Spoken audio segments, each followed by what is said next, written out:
Happy गर्भ संस्कार। Welcome to all of you. Majestic गर्भ संस्कार द्वारा आयोजित इस वर्कशॉप के डे 2 पर आप सभी का बहुत बहुत स्वागत है। और हमारी प्रणालिका के मुजब ऑलमोस्ट सभी की तरफ से हैप्पी गर्भ संस्कार विश करना शुरू हो चुका है। चलिए आज के सेशन की भी शुरुआत करते हैं। आज के सेशन में हम जो बातें डिस्कस करने वाले हैं उसमें है गर्भ संस्कार के benefits, ancient and living examples, दोनों के साथ हम इन बेनिफिट्स को समझने की कोशिश करेंगे, जिसमें पौराणिक उदाहरण जैसे कि प्रहलाद, अभिमन्यु, ये सब जो कहानियां हमने बरसों से सुनी हुई हैं, इन कहानियों का गर्भ संस्कार के साथ क्या रिलेवेंस है। और उसी की तरह अभी ऐसे लिविंग एग्जाम्पल्स क्या क्या मौजूद है कि जिनमें हम गर्भ संस्कार के पॉइंट्स देख सकते हैं। हम देख सकते हैं कि इनकी लाइफ में गर्भ संस्कार का बेनिफिट कैसे मिला है, कैसे देखा गया है। इसके साथ हम गर्भ संवाद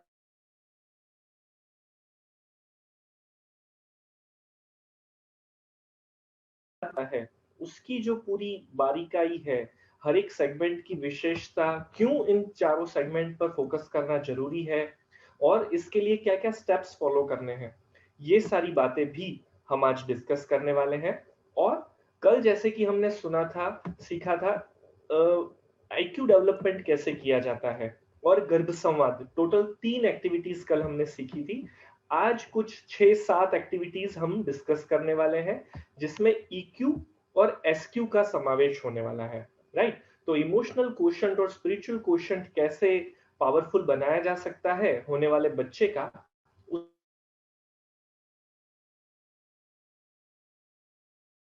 उस बड़ी सी प्यारी सी स्माइल के साथ आप अपना नाम लिखकर चैट बॉक्स में भेजिए। फेसबुक पर भी हमारे साथ काफी सारे फ्रेंड्स जुड़े हुए हैं, तो सभी से मैं रिक्वेस्ट करूंगा कि आप अपना नाम, इनिशियल फर्स्ट नेम जो है आपका, वो चैट बॉक्स में लिखकर भेजिए फटाफट से। यस, पूनम जी, इशिता जी, अनुभा जी, Kiran ji, okay very good. और भी सभी फ्रेंड्स के नाम आ रहे हैं। Yes, I am audible. अगर अभी आपको मेरा वॉइस आ रहा है तो आप यस, अगर अभी आप मुझे सुन पा रहे हैं तो आप एक बार यस लिख कर भेजिएगा। Okay, great great. Okay, Alpesh ji, Anubhuti ji, Priyanka ji, सभी की तरफ से आपके नाम आना शुरू हो चुका है। ग्रेट। चलिए तो अब हम शुरू करते हैं आज की यात्रा। गर्भ संस्कार के लाभ, एक इंडियन के तौर पर, एक ह्यूमन साइकोलॉजी को भी अगर हम समझें तो हम हमेशा कोई भी कार्य उसका फायदा जाने बिना नहीं करते। फायदा जानना बहुत इंपॉर्टेंट है। तो आज हम गर्भ संस्कार के फायदे डिस्कस करेंगे, पर उसके साथ उसकी कहानियों को भी एलोबरेट करेंगे, उसकी सत्य घटनाओं को भी कनेक्ट करने की कोशिश करेंगे, ताकि कंपैरेटिवली आप दोनों चीजों को अच्छी तरीके से समझ पाए। तो सबसे पहली कहानी हम जो याद कर रहे हैं वो है भक्त प्रहलाद और उनकी माता कयाधु की। वैसे तो ये कहानी हमने बचपन से अभी तक में बहुत बार सुनी होगी, पर इस कहानी का सीधा कनेक्शन है गर्भ संस्कार के साथ। और इस कहानी से हमें गर्भ संस्कार का सबसे पहला फायदा भी समझने को मिलेगा। तो इस कहानी को थोड़ा याद करते हैं, रिकॉल करते हैं। आप सभी ने जैसे सुना है कि प्रहलाद हिरण्यकश्यप राक्षस का पुत्र था, और उस समय हिरण्यकश्यप ने भगवान को प्रसन्न कर कर एक वरदान पा लिया था, जिस वरदान के चलते उसके पास ऐसी शक्ति आ गई थी कि उसे न रात को मारा जा सकता है, न दिन में, न शाम को, न सुबह, घर में नहीं मारा जा सकता, बाहर नहीं मारा जा सकता, पुरुष नहीं मार सकता, स्त्री नहीं मार सकता, जानवर नहीं मार सकता, वगैरह वगैरह। अब वो अमर हो जाता है। इसलिए इंद्र भगवान उसे, उसका जो टारगेट होता है हिरण्यकश्यप का, इंद्रासन जीतने का, उससे इंद्र भगवान घबरा जाते हैं और प्लान करते हैं कि भाई कैसे इससे बचा जाए। अब इससे युद्ध तो किया नहीं जा सकता, क्योंकि युद्ध में तो ये हमें हरा देगा, क्योंकि ये अमर हो चुका है ऑलमोस्ट, लगभग लगभग ऐसी कोई शक्ति बची नहीं है जिससे इसको मारा जा सके। तो इंद्र हिरण्यकश्यप की प्रेग्नेंट पत्नी कयाधु को किडनैप कर लेते हैं और उसे लेकर इंद्रलोक वापस आ रहे होते हैं किडनैप करने के बाद। तब रास्ते में नारद जी उन्हें रोकते हैं और नारद जी उन्हें कहते हैं कि भाई इंद्र, ये क्या गड़बड़ कर रहे हो? कोई भी गर्भवती स्त्री को परेशान नहीं करना चाहिए, उससे परेशानी नहीं होने देनी चाहिए, और ये गलती तुमसे कैसे हो रही है? तब इंद्र नारद जी को पूरी घटना समझाते हैं कि भाई ये रीजन है, और अगर हिरण्यकश्यप को कंट्रोल में लाना है तो कयाधु को किडनैप करना पड़ेगा, तभी वो कंट्रोल में रहेगा, बाकी तो वो अटैक करेगा हमारे पर, और इंद्र पूरा जो इंद्रासन है वो छीन जाएगा मुझसे। तो नारद जी उन्हें कहते हैं कि भाई देखो, तुम्हारा प्रॉब्लम तो सही है, पर इसके लिए कयाधु को परेशान करना भी उचित नहीं है। सो बेटर कि तुम कयाधु को मेरे पास भेज दो, मैं उसे अपने आश्रम में ले जाता हूँ।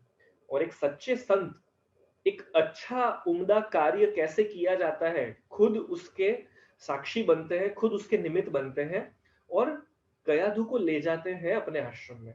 अब हम सभी जानते हैं कि नारद जी का आश्रम था, तो वहां पर डिस्को डांडिया तो होने से रहा।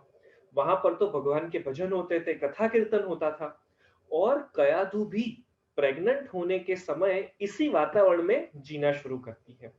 धीरे धीरे उसको आश्रम की प्रवृत्तियों में रस पड़ने लगता है। वो भी आश्रम में फूल बिनना, या आश्रम के बच्चों को पढ़ाना, आश्रम का सात्विक भोजन लेना, कथा कीर्तन पूजा विधि में सम्मिलित होना, इन सब क्रियाओं में जुड़ने लगती है। और धीरे धीरे नारद जी और आश्रम के सभी लोगों की तरफ से कयाधु को अधिक प्रेम मिलने लगता है, और परिणाम स्वरूप कयाधु ने प्रेगनेंसी के दरमियान जो ये भगवत भजन किया, अच्छी बातें सुनी, अच्छे विचार किए, उसका परिणाम आता है कि गर्भ में पल रहा प्रहलाद भी अच्छे संस्कार लेना शुरू कर देता है। तो ये है गर्भ संस्कार का सबसे पहला फायदा। पिता और माता दोनों राक्षस कुल के थे, पर जो बच्चा पैदा हुआ वो भगवान का भक्त हुआ। ये कैसे मुमकिन हुआ? तो प्रेगनेंसी के दरमियान माता ने जैसा जीवन जिया, वैसे संस्कार बच्चे में है। तो हमें सभी को यही सोचना है, समझना है कि देखिए, अगर हमारी लाइफ में कुछ छोटे मोटे दुर्गुण थे, कुछ कमियां अगर रह भी गई है पहले के समय में, तो वो बच्चे में न आए, इसके लिए हमें प्रेगनेंसी के दौरान अच्छा जीवन जीना है, अच्छी एक्टिविटीज करनी है, अच्छे विचार करने हैं। ये है गर्भ संस्कार का पहला फायदा। एक और कहानी हम यहाँ पर डिस्कस करते हैं, शिवाजी महाराज और जीजाबाई की कहानी। यस, ये भी बड़ी प्रचलित कहानी है। हम सभी ने इसके बारे में कुछ ना कुछ सुना ही है, और शिवाजी महाराज के बारे में महाराष्ट्र में तो सभी लोग बहुत ज्यादा अच्छी तरीके से जानते हैं, राइट? उनका पूजन भी किया जाता है। तो जीजाबाई की लाइफ में कैसी कठिन परिस्थिति थी। जब उन्होंने शिवाजी को अपने गर्भ में धारण किया, उस समय उनके पति ने दूसरी शादी कर ली थी। ऐसी गंभीर सिचुएशन, सोचिए कि माता का मानसिक मनोबल कितना टूटा होगा उस समय। इसी कंडीशन में मुगल साम्राज्य के लोग मराठा साम्राज्य पर कभी भी अटैक करते थे। तो जीजाबाई को गर्भवती अवस्था में अपनी केयर करने की जगह डर के मारे भटकना पड़ता था अपनी जान बचाने के लिए। प्लस मराठा साम्राज्य के पास इतनी अधिक मात्रा में सैनिक या इतनी अधिक मात्रा में सुरक्षा की व्यवस्था नहीं थी कि जीजाबाई को खुद भी युद्ध की सेवाओं में जुड़ना पड़ता था। सोचिए, प्रेगनेंसी का समय, ऑलरेडी एक मेंटल प्रेशर है, हस्बैंड ने दूसरी शादी कर ली है, और ऐसी कंडीशन में मौत का खतरा, युद्ध की सेवाओं में सम्मिलित होना पड़ रहा है। तो सोचिए माता का मनोबल कितना कमजोर हुआ होगा, कितना वो डिप्रेशन में रही होगी, कितनी चिंता में रही होगी। पर यहाँ तो कुछ उल्टा ही हो रहा था। इतनी विचित्र घटनाओं के बावजूद भी जीजाबाई ने अपने गर्भ में पल रहे शिवाजी महाराज को शूरवीरता की लोरियां सुनाई। उसे गर्भ में ही संकल्प दिया कि हे पुत्र, तेरा जन्म मराठा साम्राज्य के सर्वनाश के लिए होने वाला है। सोचिए, बाहर जब इतनी नेगेटिविटी हो, तब कोई माता इतनी पॉजिटिव बातें कैसे कर सकती है? पर यही है गर्भ संस्कार का दूसरा फायदा।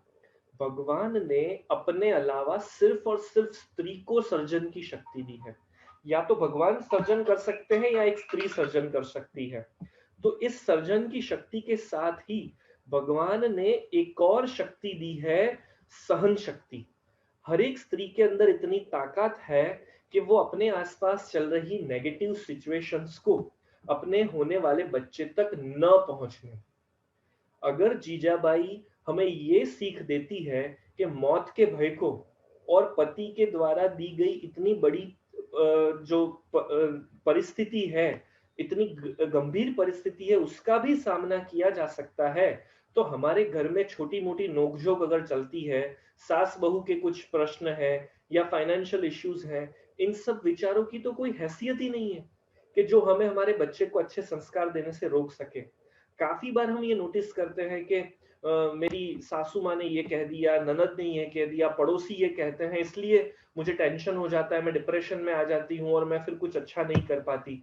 तो ऐसे कंडीशन में जीजाबाई को याद करिए। भगवान ने आपको जो विशिष्ट शक्ति दी है, उसको याद करिए। आप हरगिज़ नेगेटिविटी को अपने पर हावी नहीं होने दे सकते। ये ताकत आप में ऑलरेडी है।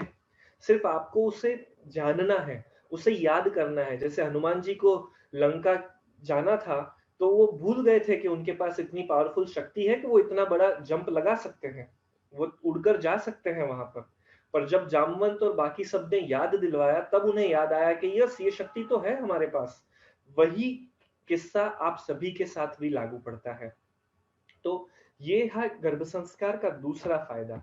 चाहे कितनी भी नेगेटिविटी क्यों ना हो हमारे आसपास, हम हमारे बच्चे को श्रेष्ठ संस्कार गर्भ संस्कार के माध्यम से जरूर दे सकते हैं।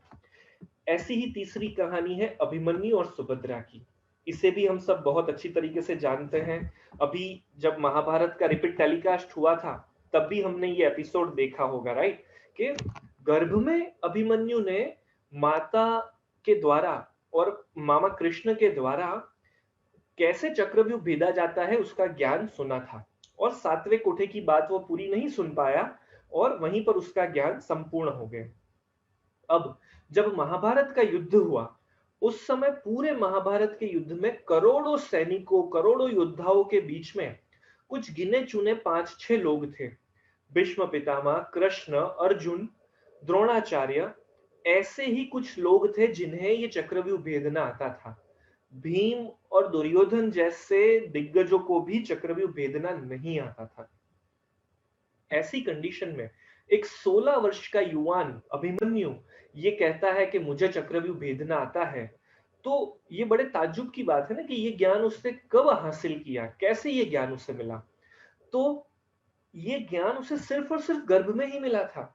आप सभी को अगर न पता हो तो इस बात को आप वापस जानिएगा कि गर्भ में माता और मामा कृष्ण के द्वारा उसे जो ज्ञान मिला था, उस ज्ञान का रिवीजन उसने जन्म के बाद कभी नहीं किया। जन्म से लेकर 16 वर्ष की आयु में जब उसने युद्ध में चक्रव्यूह का उपयोग किया, उस समय के दौरान उसने कभी भी चक्रव्यूह के बारे में कुछ भी नहीं सुना था। कोई डिस्कशन नहीं किया गया था। पर गर्भ में जो ज्ञान उसे मिला था, वो उसे 16 वर्ष की उम्र के बाद भी एज इट इज याद था।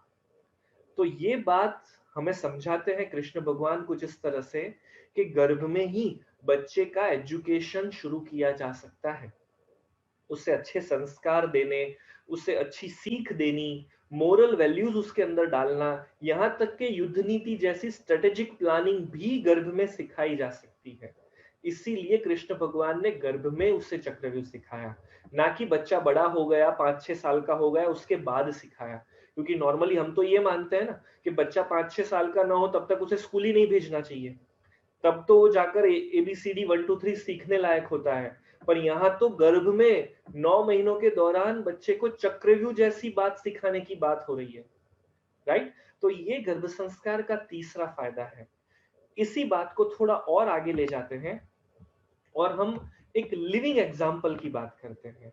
यस, भारत के प्रधानमंत्री श्री नरेंद्र मोदी जी की हम बात कर रहे हैं। वे भी गर्भ संस्कार का ही जीवंत उदाहरण है। जब वे माता के गर्भ में थे, तब उनके पिताजी उनकी माता को महाभारत, रामायण, गीता, इन सब ग्रंथों का पठन कर कर सुनाते थे। अब गीता और रामायण तो बिल्कुल सही है, पर महाभारत क्यों?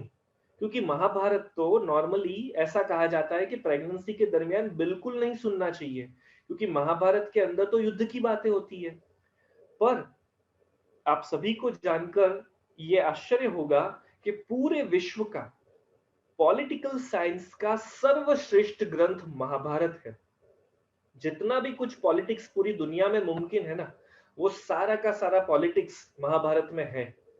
तो जो बच्चा माता के गर्भ में ही पॉलिटिक्स पर पीएचडी कर लेता है, महाभारत सुन लेता है, वो पॉलिटिक्स में पावरफुल बनता है, इसमें आश्चर्य की बात कहाँ है। और यहां पर ये बात बोलनी बिल्कुल जरूरी है कि नरेंद्र भाई मोदी के पूरे परिवार में कोई भी पॉलिटिक्स में नहीं है। सिर्फ और सिर्फ महाभारत सुनने की वजह से उनके मन में पॉलिटिक्स का विचार पावरफुल हुआ और आगे चलकर उन्होंने पॉलिटिक्स में ही अपना करियर बनाया। और आज पूरे विश्व के अंदर एक श्रेष्ठ प्रधानमंत्री के तौर पर, एक श्रेष्ठ पॉलिटिकल लीडर के तौर पर उनको सभी जानते हैं।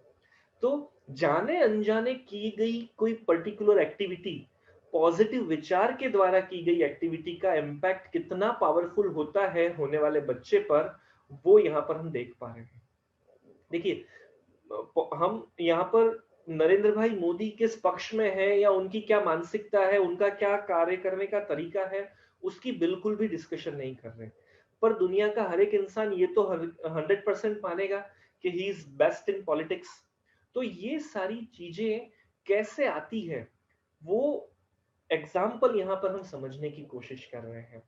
और महाभारत को किस दृष्टिकोण से सुना जाता है, वो भी यहाँ बहुत महत्वपूर्ण है। अगर आप नेगेटिव विचार लेते हैं, शकुनी या दुर्योधन के विचारों पर आपका इंप्रेशन ज्यादा बैठता है, तो आपको नेगेटिव सीखने को मिल सकता है। तो हम किस भावना से कोई ज्ञान लेते हैं ना, उस पर भी बहुत कुछ निर्भर होता है। ये बात को हम कंफर्म कर रहे हैं। देखिए, यहाँ पर दिव्य भास्कर का 15 सितंबर 2015 का आर्टिकल है, जिसके अंदर ये गुजराती भाषा में लिखा हुआ आर्टिकल है, पर जिसमें यहाँ पर स्पष्टता से लिखा है कि गर्भ संस्कार व्यक्ति में तेजस्विता लाता है। राइट, ये बात यहाँ पर गर्भ संस्कार के शब्द को कोट करते हुए जो भी आर्टिकल जिन्होंने लिखा था, जिस प्रेस रिपोर्टर ने, उन्होंने इस बात को कोट किया है। चलिए एक और एग्जांपल, अब मैं आपको लिविंग एग्जांपल्स बता रहा हूँ, राइट, क्योंकि हो सकता है कि काफी लोग ये सोचे कि हमने कहाँ प्रहलाद को देखा था, हमने कहाँ अभिमन्यु को देखा है, शिवाजी महाराज भी 500-600 साल पहले हो गए। तो चिंता मत करिए, मैं आपको लिविंग एग्जांपल्स भी बता रहा हूँ। ये है जाकिर हुसैन। हम सभी जानते हैं कि विश्व विख्यात तबला वादक के तौर पर जाकिर हुसैन को पूरी दुनिया जानती है।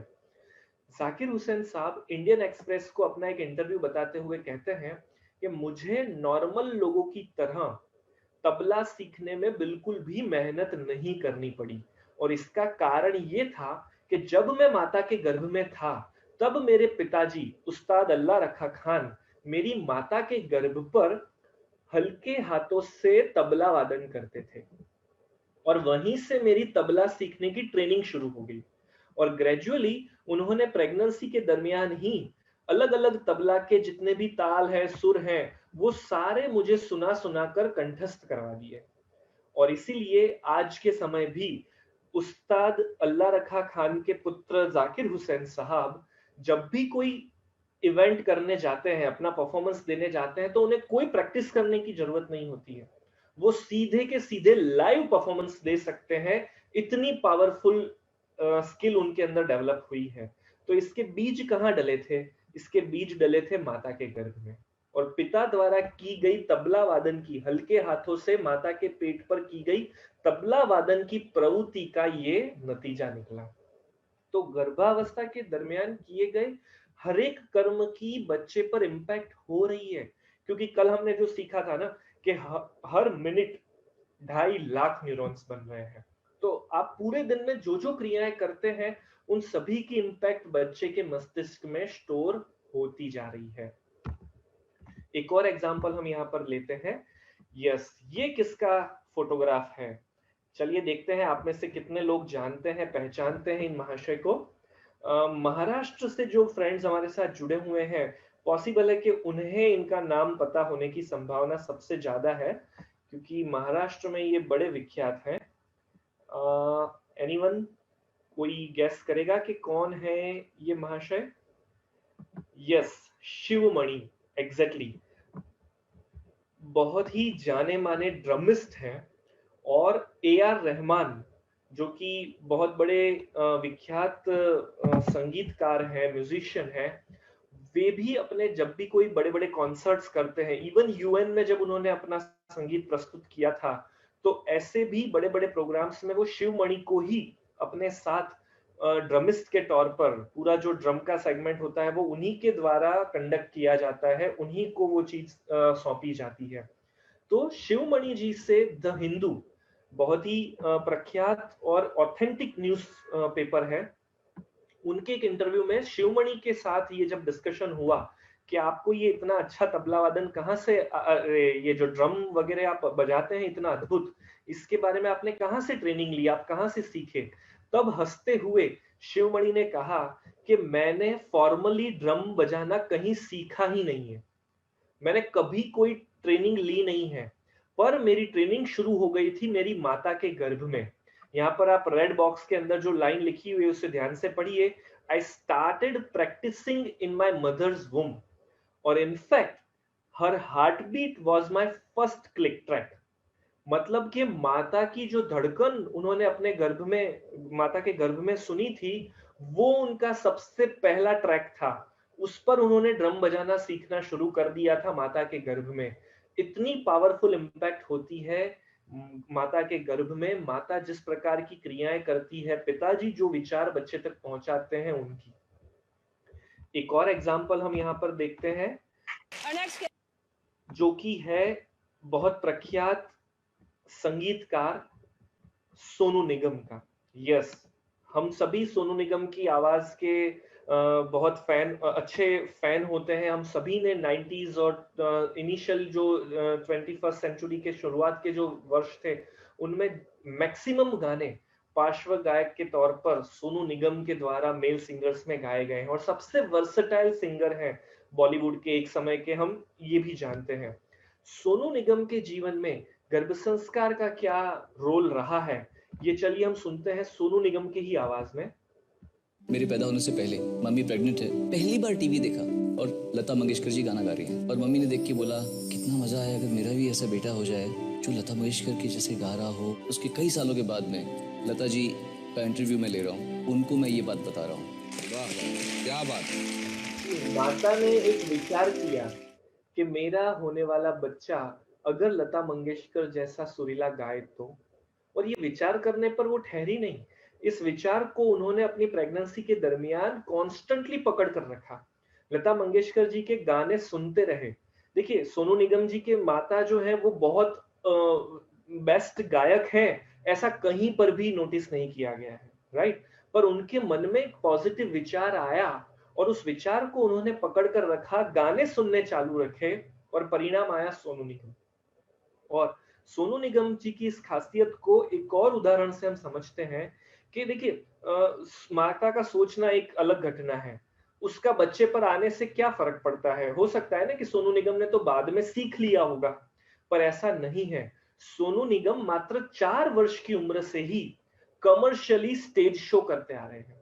4 साल का बच्चा क्या सीख लेगा, और 4 साल का बच्चा सीखकर स्टेज पर कॉन्फिडेंस के साथ कमर्शियल सिंगिंग कर सकता है। जरूर कर सकता है अगर उसने माता के गर्भ में वो बीज बो लिया है। अगर माता ने गर्भ में ही बच्चे के अंदर संगीत का बीज डाल दिया है ना, तो वो बहुत छोटी उम्र में ही अच्छा परफॉर्मेंस देना शुरू कर सकता है, और यही जीवंत उदाहरण है सोनू निगम। तो इस तरह के सैकड़ों उदाहरण हैं जिनके माता पिता ने जाने अनजाने अगर गर्भ संस्कार का पालन किया है तो होने वाले बच्चों में अद्भुत परिणाम आए हैं। जैसे कि आप सभी जानते हैं कि पिछले 12-13 वर्षों से हमारी संस्था, हमारी टीम भी गर्भ संस्कार का कार्य कर रही है। तो हमारे साथ जुड़े हुए जो माता-पिता हैं, जिन्होंने हमारे साथ ट्रेनिंग ली, गर्भ संस्कार का जो रहस्य हमने उनको सिखाया, उसे फॉलो किया, उनके जीवन में भी जो परिणाम आए हैं, परिवर्तन आए हैं, उनकी भी आज हम आपसे बात कर रहे हैं। ये एक छोटा-सा प्यारा-सा बच्चा है। इसके बारे में लिखते हुए उसकी माता कहती है, "my son was speaking Om when he was just 3 months old, only due to majestic गर्भ संस्कार, थैंक यू वेरी मच।" इनका बेबी जब 3 महीने का था, देखिए 3 महीने का बच्चा म म क क प प भी बड़ी मुश्किल से कर पाता है, और यहाँ पर ये बच्चा ओम चैंटिंग कर रहा है, ओम मंत्रोच्चार कर रहा है एक एडल्ट की तरह। इसी बच्चे के बारे में 7वें महीने में उनके माता पिता कमेंट करते हैं कि now he is 7 month old and he is reading book. This is happening because of Majestic गर्भ संस्कार कोर्स. 7 महीने का बच्चा ऑब्वियसली देखिए पढ़ना नहीं जानता, राइट? पर एक पढ़ने वाला बच्चा जिस तरह से पुस्तक को होल्ड करता है, पकड़ता है और इंटरेस्ट से उस पुस्तक के सामने देखता है, ठीक उसी तरह ये बच्चा भी पुस्तक को होल्ड कर कर बड़े प्यार से उसके सामने देख रहा है, जो बता रहा है कि यस उसे पढ़ना पसंद है, बड़ा होकर ये बहुत अच्छा पढ़ाकू बनने वाला है. तो ये सारे लक्षण बच्चों में दिखने शुरू हो जाते हैं इनिशियल लेवल पर ही. यहाँ पर एक और बच्चा है जिसकी माता ने हमें उसका वीडियो भी लेकर भेजा. मैं आपको वो वीडियो भी अभी यहाँ पर सुनाने जा रहा हूँ.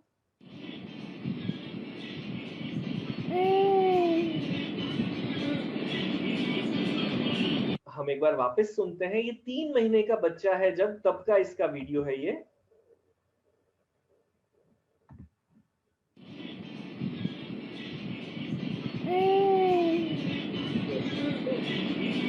महीने का बच्चा और वो इतनी स्पष्टता के साथ ओम चैंटिंग, ओम प्रोनाउंसिएशन कर रहा है. तो ये थे सारे गर्भ संस्कार के जीवंत उदाहरण, राइट?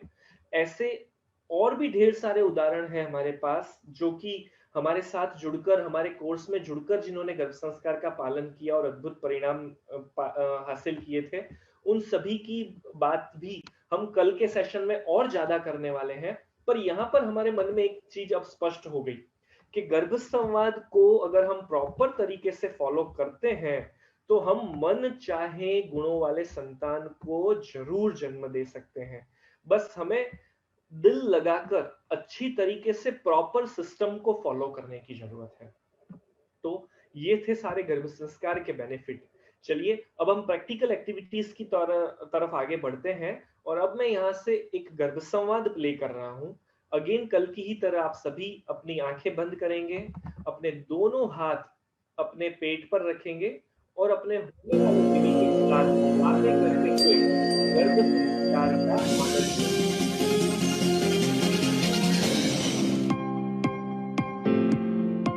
गर्भ संवाद. गर्भ संवाद की शुरुआत में 3 बार ओम मंत्र का उच्चारण करेंगे.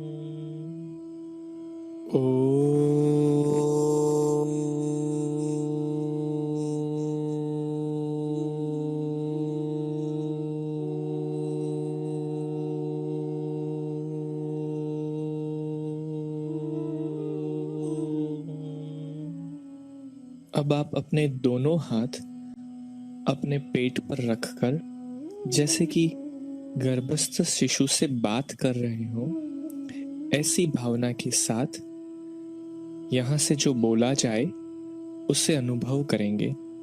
उसी भांति बच्चे से बात करने की कोशिश करेंगे.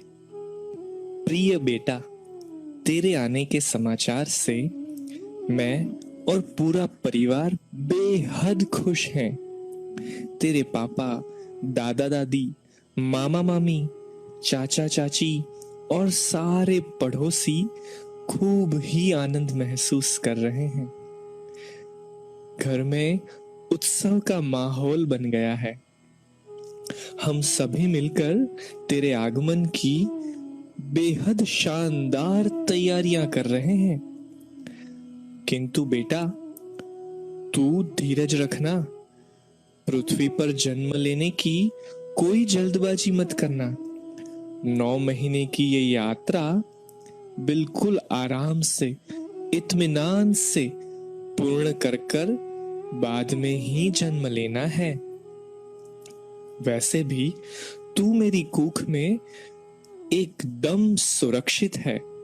तुझे किसी भी प्रकार की तकलीफ ना हो, उसका मैं और परिवार के सभी सदस्य बहुत ही ध्यान रख रहे हैं। तू कितना समझदार है। तू मेरी बातें सुन तो रहा है ना? हाँ, तेरे हिलने डुलने से मुझे पता लग रहा है कि तू बहुत ही ध्यान से मेरी बातें सुन रहा है और मुझे प्रत्युत्तर भी दे रहा है। तू मुझे सबसे ज्यादा प्रिय है। तू कितना सुंदर है, सुशील है, संस्कारी और समझदार है। तू अत्यंत तेजस्वी और गुणवान भी है। तेरी बुद्धि असीमित तेजस्वी है। तेरा व्यक्तित्व बेहद आकर्षक है। तू विविध भाषाओं और कलाओं में निपुण भी तो है। तू हमेशा हिम्मतवान, साहसिक और सकारात्मक सोच रखने वाला है। तू जीवन की सभी समस्याओं से आसानी से समाधान पालेगा। बुजुर्गों का आदर और छोटों को प्यार, ये तो तेरा सहज स्वभाव है। तू ईश्वर में अटूट श्रद्धा रखने वालों में से है, इसीलिए तू हमेशा आनंदित और प्रफुल्लित रहेगा। तू स्वाभिमानी है, देशभक्त है। ऐसे तमाम प्रकार के गुणों का मैं तुझ में आह्वान करती हूँ। भगवान से प्रार्थना करती हूँ कि ये सभी स्वभाव तेरे अंदर कूट कूट कर भरे हों। ओ मेरे प्यारे बच्चे, हमारी ये 9 महीने की यात्रा बेहद खुशखुशाल, यादगार और सकारात्मक बने, इसके लिए मैं प्रभु से प्रार्थना कर रही हूँ। तू भी मेरे साथ मिलकर प्रार्थना कर।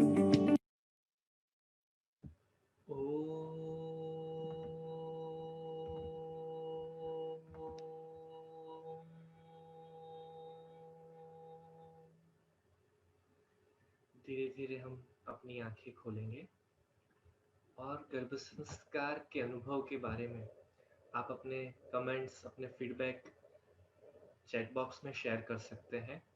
कल हमने एक गर्भ संवाद किया था, कुछ अलग शब्द थे। आज हमने दूसरा एक गर्भ संवाद किया है जिसके भी कुछ अलग शब्द हैं। ऐसे करीबन 50 से ज्यादा अलग अलग गर्भ संवाद हमने तैयार किए हैं और गर्भ संस्कार गुरु एप्लीकेशन के कोर्स में इनका समावेश किया गया है। अलग अलग प्रकार की बातों के द्वारा बच्चे के साथ एक पावरफुल बॉन्डिंग क्रिएट किया जा सकता है और कल से लेकर अभी तक में आपने इसे बहुत अच्छी तरीके से महसूस किया होगा। Feeling great, feeling extremely positive, very happy feeling, great, awesome, baby cake, ये सारे फीलिंग्स देखिए सिर्फ 5 मिनट के गर्भ संवाद में आ सकते हैं। 5 मिनट में आपने अपने बच्चे के पास इतना क्लोज फीलिंग किया, पूरे दिन की जो पॉजिटिविटी थी उसका यहाँ पर तुरंत से जन्म हो गया। हम फटाफट एकदम से एक नेगेटिव विचारधारा या जो भी डिप्रेशन या कुछ भी अगर नेगेटिव था हमारे आसपास तो वो बिल्कुल से गायब हो गया। और अगर हम पॉजिटिव थे या नॉर्मल कंडीशन में भी थे तो और ज्यादा पीसफुल और डिवाइन फीलिंग में आ गए। और यही चीज बेबी को भी बहुत पसंद होती है। बेबी भी एक्सट्रीम लेवल पर रेडी होता है माता पिता से मिलने के लिए, उनसे बातें करने के लिए। सोचिए, लॉकडाउन के समय कुछ 1.5-2 महीना हम लोग घर में कैद रहे थे, राइट? हमारे पास सारी व्यवस्थाएं थी, टीवी था, मोबाइल था, इंटरनेट था, खाने पीने को सब मिल रहा था, इवन हम घर के 5-6 लोगों के संग भी रह रहे थे। फिर भी थोड़ा बहुत बोरियत तो फील हुई ना सभी को। थोड़ा बहुत हर एक के मन में एक प्रॉब्लम था, एक बोलते हैं ना, फ्रस्ट्रेशन था कि यार कब खुले, कब वापस हम बाहर जाएं, कब हम चक्कर लगाकर आए कहीं पर। तो अगर इतनी सारी व्यवस्था होने के बावजूद भी हमें ऐसा फील होता है 2 महीने घर में रहने पर, तो सोचिए बच्चा तो माता के गर्भ में पूरे के पूरे 9 महीने एक लिमिटेड स्पेस में है, अंधेरा है, कोई बात नहीं कर रहा उससे, उससे हिलने डुलने की परमिशन नहीं है, एक लिमिटेड स्पेस है, माता के गर्भ में कितनी जगह होती है, उतनी जगह में 9 महीने के लिए अगर हमें कोई कैद कर दे तो हमारी क्या हालत हो। तो उसी हालत को समझते हुए अगर हम प्रेगनेंसी के दरमियान इस तरह से रोज बच्चे से दिन में 5 बार, 10 बार, 15 बार बातें करेंगे ना, तो उसका वो बोरियत कम हो जाएगी, वो और कनेक्टेड फील करेगा। और ये बातें सिर्फ मम्मी को करनी है या पापा को करनी है ऐसा नहीं है, ये बातें हर कोई कर सकता है। आपके घर के और सदस्य, आपके फ्रेंड्स से आप बातें करवा सकते हैं, बच्चे के नाना नानी, मामा मामी, बुआ, जो भी परिवार के आपके सदस्य हैं, आप सभी को इन्वॉल्व कर सकते हैं, जिनके द्वारा आप ये गर्भ संवाद की क्रिया कर सकते हैं। अब अभी तक हमने गर्भ संस्कार को अलग अलग डायमेंशन से समझ लिया, क्या करना है, क्यों करना है, बेनिफिट क्या है, वो भी समझ लिया। अब मैं आपको पूरा रोड मैप सिखाने वाला हूं कि कैसे 1 बाय 1 स्टेप्स फॉलो करने हैं, जिसके द्वारा हम परफेक्ट तरीके से गर्भ संस्कार का पालन कर पाएंगे। राइट? तो आप तैयार हैं? अगर आप तैयार हैं तो जो फ्रेंड्स फेसबुक पर जुड़े हुए हैं वो सभी वहां पर हार्ट का बटन है उसे प्रेस करेंगे, और जो फ्रेंड्स हमारे साथ जूम पर जुड़े हुए हैं वे सभी गर्भ संस्कार का जीएस लिखकर टाइप करेंगे। अगर आप गर्भ संस्कार की प्रॉपर प्रोसेस, अब स्टेप बाय स्टेप आपको क्या क्या करना है वो सीखने के लिए तैयार हैं, तो फटाफट से अपना रिप्लाई देना शुरू कर दीजिए। यस, फेसबुक पर हम देख पा रहे हैं कि हार्ट्स की बारिश हो रही है। फटाफट सभी की तरफ से सिग्नल आना शुरू हो चुका है। जूम पर भी जीएस जीएस गर्भ संस्कार लिखकर सारे फ्रेंड्स रिप्लाई कर रहे हैं। Great great. तो अब आपको अपनी नोट पेन, डायरी पेन हाथ में लेकर रेडी रखनी है, क्योंकि अब हम उसका इस्तेमाल करेंगे और हमारा टारगेट डिसाइड करेंगे। देखिए, जब भी आप लोगों को कुछ शॉपिंग करना होता है तो आप क्या करते हैं, सीधा मार्केट में चले जाते हैं पर्स लेकर, या पहले घर पर बैठकर एक लिस्ट बनाते हैं कि क्या क्या खरीद कर लाना है। जब जब भी लिस्ट बनाकर जाते हैं तब तक बजट भी, जब लिस्ट बनाए बिगड़ गए उस दिन क्या गड़बड़ होती है, जरूरत के बिगड़ की ढेर सारी चीजें आ जाती है और बजट की ऐसी की तैसी हो जाती है। होता है? यस, काफी सारे चेहरों पर स्माइल आ रही है कि यस, ये तो हमारा रियल लाइफ एक्सपीरियंस आपने बता दिया। यस, ऐसा होता है क्योंकि हम प्लानिंग करे बिगड़ गए हैं। ठीक वैसा ही है बेबी प्लानिंग का भी। अगर आप बेबी प्लानिंग करते समय डिसाइड कर लेते हो कि मुझे बच्चे में क्या क्या गुण चाहिए, तभी तो वो गुण आएंगे। अगर हम ऐसे ही जाकर खड़े रह जाते हैं किसी दुकान पर और कहते हैं कि भाई मुझे पेन देना, तो वो क्या करेगा, 2 रुपए वाली चालू पेन निकाल कर देगा। पर अगर हमें पार्कर चाहिए, राइट, तो हमें क्या कहना पड़ेगा, उससे मांगनी पड़ेगी कि पार्कर दो भैया, तभी तो वो पार्कर निकालेगा, क्योंकि पार्कर तो उसमें छुपा कर रखी होगी। राइट? तो उसी तरह भगवान भी जब हमारे गर्भ में बच्चे को भेज रहे हैं, तब भगवान के पास तो आत्मा की लाइन लगी हुई है, लंबी चौड़ी लाइन है, ढेर सारी आत्माएं हैं जिनका नंबर आने वाला है अब जन्म लेने के लिए। अब अगर माता पिता के तौर पर आप रिक्वेस्ट करते हो भगवान से कि मुझे ऐसे ऐसे ऐसे गुणों वाला बच्चा चाहिए, तभी तो भगवान उस आत्मा को आपके पास भेजेंगे, वरना तो लाइन में जिसका नंबर आ रहा होगा वो बच्चा आपके पास आ जाएगा। ये बात थोड़ा एग्जाम्पल के तौर पर समझने के लिए है, पर अल्टीमेटली हमें क्या तय करना है कि हमें हमारे होने वाले बच्चे में कौन से गुण चाहिए, वो तय करने पड़ेंगे। जब तक हम वो तय नहीं करते तब तक हमारी ट्रेनिंग शुरू ही नहीं होती, हमारा गर्भ संस्कार शुरू ही नहीं होता। तो चलिए इस प्रोसेस को हम अभी ही शुरू करते हैं। आप अपनी नोट पेन जो भी डायरी लेकर बैठे हैं उस पर लिस्ट बनाना शुरू करिए कि आपको अपने होने वाले बच्चे में कौन कौन से गुण चाहिए। शांत होना चाहिए, संस्कारी होना चाहिए, सुंदर दिखना चाहिए, वगैरह वगैरह, जो भी आपके मन में इच्छाएं हैं उन सभी इच्छाओं को एक पेपर पर तैयार करिए, लिस्ट बनाइए कि इन गुणों को मुझे हमारे होने वाले बच्चों में लाना है। और इस लिस्ट को आप पेपर पर तो लिखिए ही साथ चैट बॉक्स में भी लिखते जाइए, ताकि हमें भी पता चल सके कि आप कौन कौन से गुणों को सोच रहे हैं। अगर उसमें कुछ सजेशंस की जरूरत होगी, कुछ आपने सोचने में कुछ कमी रखी होगी, तो हम उससे भी इंप्रूव करने में आपकी हेल्प करेंगे। यस, काफी सारे लोगों के चेहरों पर बड़ी बड़ी स्माइल दिख रही है कि यार ये तो कभी सोचा ही नहीं कि बच्चे में कौन से गुण चाहिए। हम तो यही सोचते थे कि ये तो भगवान की जिम्मेदारी है, उनको जो इच्छा होगी वो देकर भेज देंगे, राइट? पर ऐसा नहीं होता। हमें चूज करने की आजादी है। चूज करने के बाद क्या करना है वो भी मैं आपको बताऊंगा, क्योंकि सिर्फ चूज करने से शॉपिंग नहीं हो जाता, राइट? चूज करने के बाद उसे फॉलो भी करना होता है, वो भी प्रोसेस हम आगे सीखेंगे। पर अभी पहले लिस्ट बनाते हैं। यस, शांत होना चाहिए, तेजस्वी होना चाहिए, हेल्दी होना चाहिए। Yes, very good. शांत, स्वीट, स्मार्ट, इंटेलिजेंट, मैनर्स अच्छी होनी चाहिए, संस्कारी होना चाहिए, इंटेलिजेंट होना चाहिए, स्मार्ट होना चाहिए। Yes, very good. निर्भय होना चाहिए। यस, फेसबुक पर भी हमारे सभी फ्रेंड्स फटाफट से लिस्ट बनाकर शेयर करना शुरू कर चुके हैं। अश्विनी जी कह रही हैं smart and intelligent. Tejashwi ji कह रही हैं आध्यात्मिक भाव होना चाहिए, वेरी गुड। योगिता जी कह रही हैं इंटेलिजेंट, संस्कारी, लीडरशिप क्वालिटी होनी चाहिए, स्पोर्टी, स्पोर्ट्समैन होना चाहिए। यस, हेल्थ अच्छी रहेगी, बिल्कुल सही बात है। प्रियंका जी कह रही है ऑनेस्ट होना चाहिए। यस, प्रामाणिक होना चाहिए, प्रामाणिक होगा तभी तो आगे बढ़ेगा, लाइफ में कुछ अच्छा अचीव करेगा। नेवर हर्ट एनीवन, सोनिया जी कह रही है। यस, किसी को दुखी करने वाले कर्म नहीं करना चाहिए। निडर, प्लेयर, संस्कारी, धार्मिक, हेल्पफुल, हिरल जी कह रही हैं। अश्विनी जी कह रही हैं शांत होना चाहिए। आर्यन दलवाई जी कह रहे हैं मेमोरी शार्प होनी चाहिए। यस, बराबर है, याद शक्ति अच्छी होनी चाहिए। अहिंसावादी होना चाहिए। कृष्ण भगवान जैसा होना चाहिए। यस, कृष्ण भगवान एक अच्छा उदाहरण लिया आपने। पर मैं अगेन यहाँ पर स्पेसिफिक कहूंगा कि कृष्ण भगवान जैसे कौन से गुण होने चाहिए, स्पेसिफिक सोचिए। ओवरऑल जनरलाइज सोचने से सॉल्यूशन नहीं आएगा, राइट?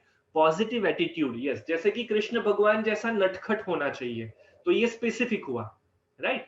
कृष्ण भगवान जैसा चतुर होना चाहिए, ये स्पेसिफिक हुआ। नटखट, yes, calm, healthy, sanskari, intelligent, positive attitude, very good. Parul ji ने भी लंबा चौड़ा लिस्ट बना दिया है। Smart, happiness, caring, confident, active, healthy, sweet. Pranusha ji कह रही हैं लवफुल, इंटेलिजेंट, ब्रेव, संस्कार। पायल जी कह रहे हैं दयावान होना चाहिए। भाविशा जी कह रही हैं क्रिएटिव, स्मार्ट, इंटेलिजेंट, क्लेवर होना चाहिए, वेरी गुड। पूनम जी कह रही हैं शूरवीर होना चाहिए। सौम्या जी भी कह रही हैं naughty like Krishna but not hurt anyone, only spread happiness in around surrounding. Yes, बहुत स्पेसिफिक बात कही सौम्या जी, वेरी गुड। दर्शिका जी कह रही है इंटेलिजेंट, संस्कारी, शांत, लवेबल। कृष्णा जी की 116 कलाओं से संपूर्ण हो। यस, कृष्णा भगवान के अंदर जो कलाएं थी उनसे संपूर्ण हो, बहुत बढ़िया। क्लेवर, नीडर, स्पोर्ट्स स्पिरिट होना चाहिए, इंटेलिजेंट, पॉजिटिव एटीट्यूड होना चाहिए, हैप्पीनेस, सबका आदर करने वाला हो। यस, रिस्पेक्ट देने वाला हो। यस, आप रिस्पेक्ट दोगे तभी तो आपको कोई रिस्पेक्ट देगा। बिल्कुल परफेक्ट अश्विनी जी, बिल्कुल सही चीजें आप सभी मिलकर चॉइस कर रहे हैं, वेरी गुड। यस, तो ऑलमोस्ट सभी का लिस्ट तैयार हो चुका है, राइट? अभी ये लिस्ट अधूरा है क्योंकि आप सभी हस्बैंड वाइफ साथ में नहीं बैठे हैं। तो ये लिस्ट आपको रात को वापस कंप्लीट करना है अपने हस्बैंड के साथ बैठकर। हस्बैंड वाइफ दोनों मिलकर इस लिस्ट को फाइन ट्यून करिए ताकि आप दोनों की चॉइसेस क्लियर हो जाएं, राइट? अगर हस्बैंड वाइफ साथ में है तो आप इस लिस्ट को अभी भी कंप्लीट कर सकते हैं, दोनों जने साथ में बैठे ही हैं, राइट? तो ये टास्क 1 हुआ कि हमें ये लिस्ट पहले कंप्लीट करना है। अब एक और लिस्ट आपको बनाना है, पेज चेंज कर दीजिए और उस पर लिखिए positive qualities in mom and dad. Mummy और पापा में कौन कौन सी पॉजिटिव क्वालिटीज हैं, और लिस्ट को दोनों की अलग अलग लिस्ट बनाइए। पापा की क्वालिटीज जिस पे लिखिए हस्बैंड या पापा, और सेकंड पैराग्राफ में लिखिए मम्मा की या वाइफ की पॉजिटिव क्वालिटीज, और दोनों में जो जो क्वालिटीज अच्छी हैं उनको आप लिस्ट आउट करना शुरू करिए। गुस्सा नहीं करते, केयरिंग है, ऑनेस्ट है, लवेबल है, जो जो चीजें आप महसूस करते हैं एक दूसरे में पॉजिटिव, उन पॉजिटिव क्वालिटीज को लिखिए। और आंसर लिखते समय हस्बैंड और वाइफ दोनों का टाइटल लिखकर मुझे चैट बॉक्स में आंसर लिखिएगा।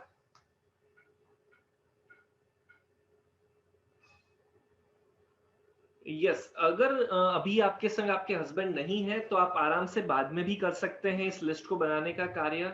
और अगर कोई ऐसा पर्सनल क्वेश्चन है तो आप हमें सेशन के बाद पूछ सकते हैं, डिस्कस कर सकते हैं। स्पेसिफिकली नक्श जी, मैं चाहूंगा कि सेशन खत्म होने के बाद एक बार आप पर्सनली हमसे कॉल पर बात करिएगा, तो आपकी ये जो क्वेरी है, जो सवाल है, उसके बारे में हम पर्सनली डिस्कशन कर कर इसके लिए एग्जैक्टली आपको क्या करना चाहिए मैं आपको उसके लिए गाइड करूंगा। बाकी सारे हमारे फ्रेंड्स हैं वो लिस्ट बनाना शुरू करें। यस, तब तक आप अपना पर्सनल लिस्ट बिल्कुल बना सकते हैं। अभी आप जो लिस्ट बनाने वाले हैं वाइफ के तौर पर बनेगा, राइट? कि आप क्या सोचते हैं अपनी पॉजिटिव क्वालिटी और हस्बैंड की पॉजिटिव क्वालिटी। शाम को जब आपके हस्बैंड आएंगे तब उस लिस्ट में थोड़ा बहुत करेक्शन होने की संभावनाएं हैं।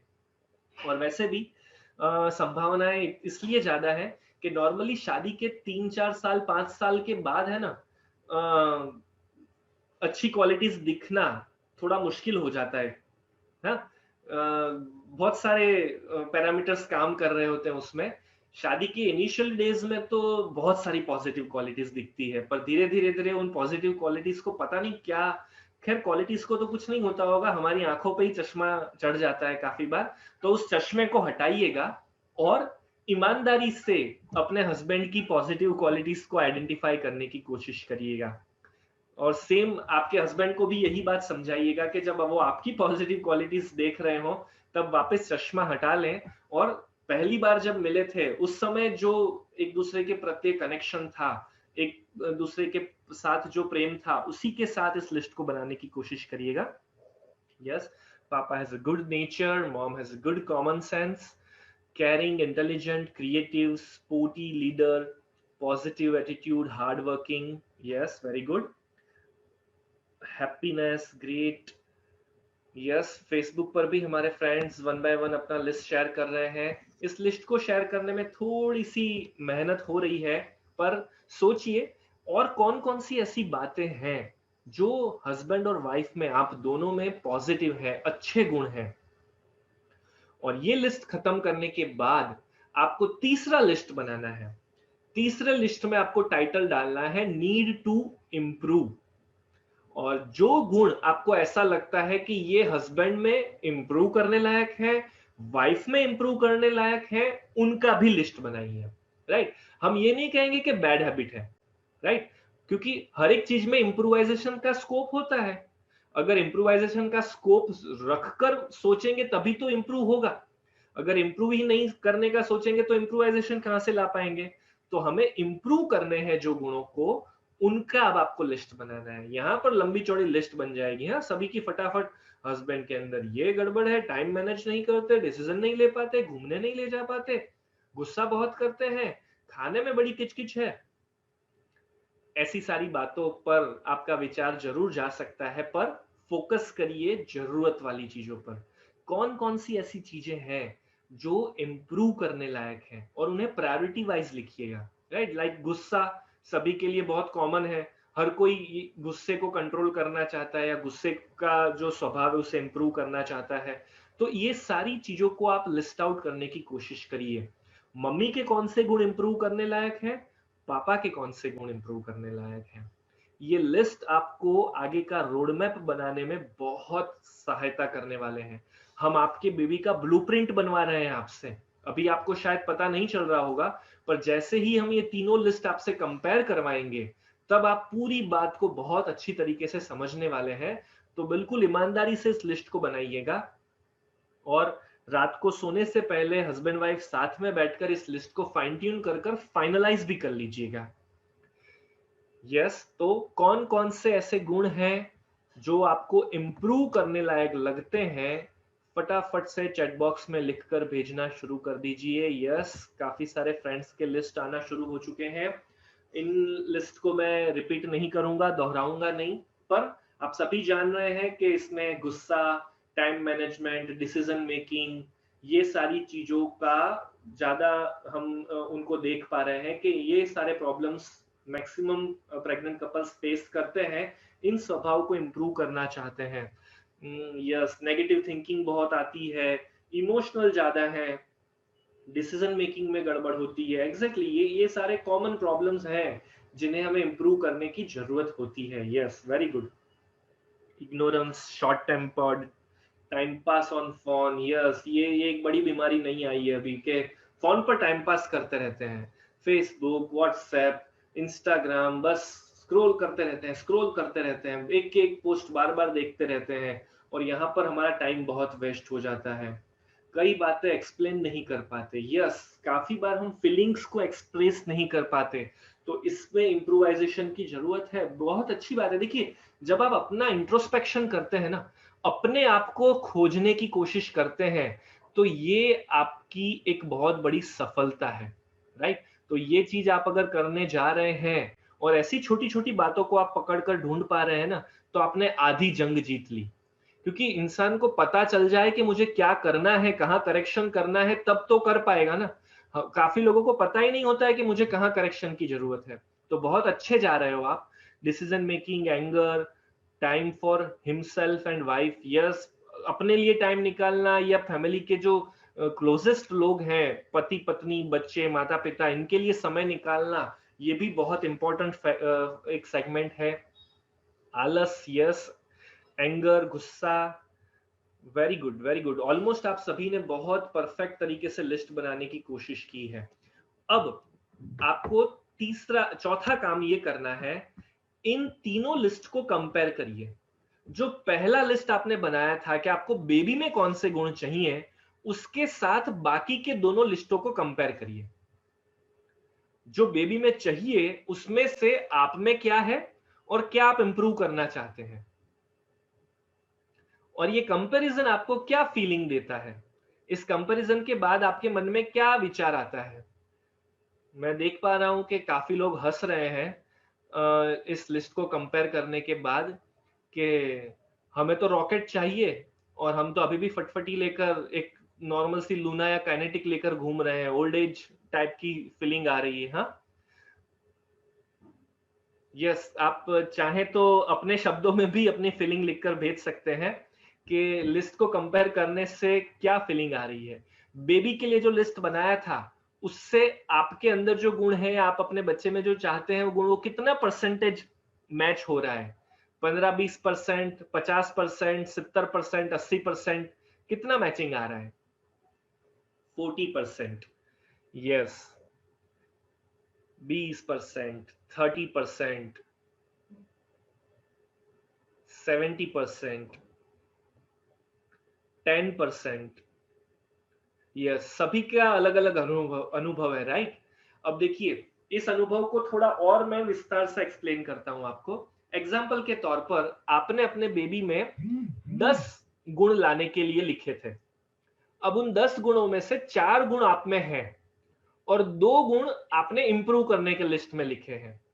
पर 4 गुण ऐसे हैं जो ना आप में हैं, ना आपने इंप्रूव करने के लिए लिखे हैं।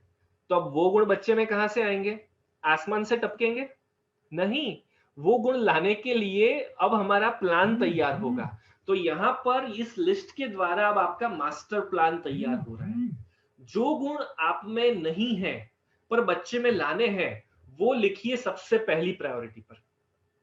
जो गुण आप में कम है, इंप्रूव करने लायक है और बच्चे में लाने हैं, उन्हें लिखिए सेकंड प्रायोरिटी पर। जो गुण आप में ऑलरेडी है और बच्चे में लाने हैं, वो गुण हो गए आपकी थर्ड प्रायोरिटी। क्योंकि जो गुण आप में है वो तो बच्चे में स्वाभाविक तौर पर आने वाले हैं, पर जो बिल्कुल नहीं है आप में और वो बच्चों में लाने हैं, उन पर हमें सबसे ज्यादा मेहनत करनी पड़ेगी। तो ये जो गुणों की यादी अब आपके पास तैयार हुई है, इस यादी को आप अपने कमरे में लगा दीजिए।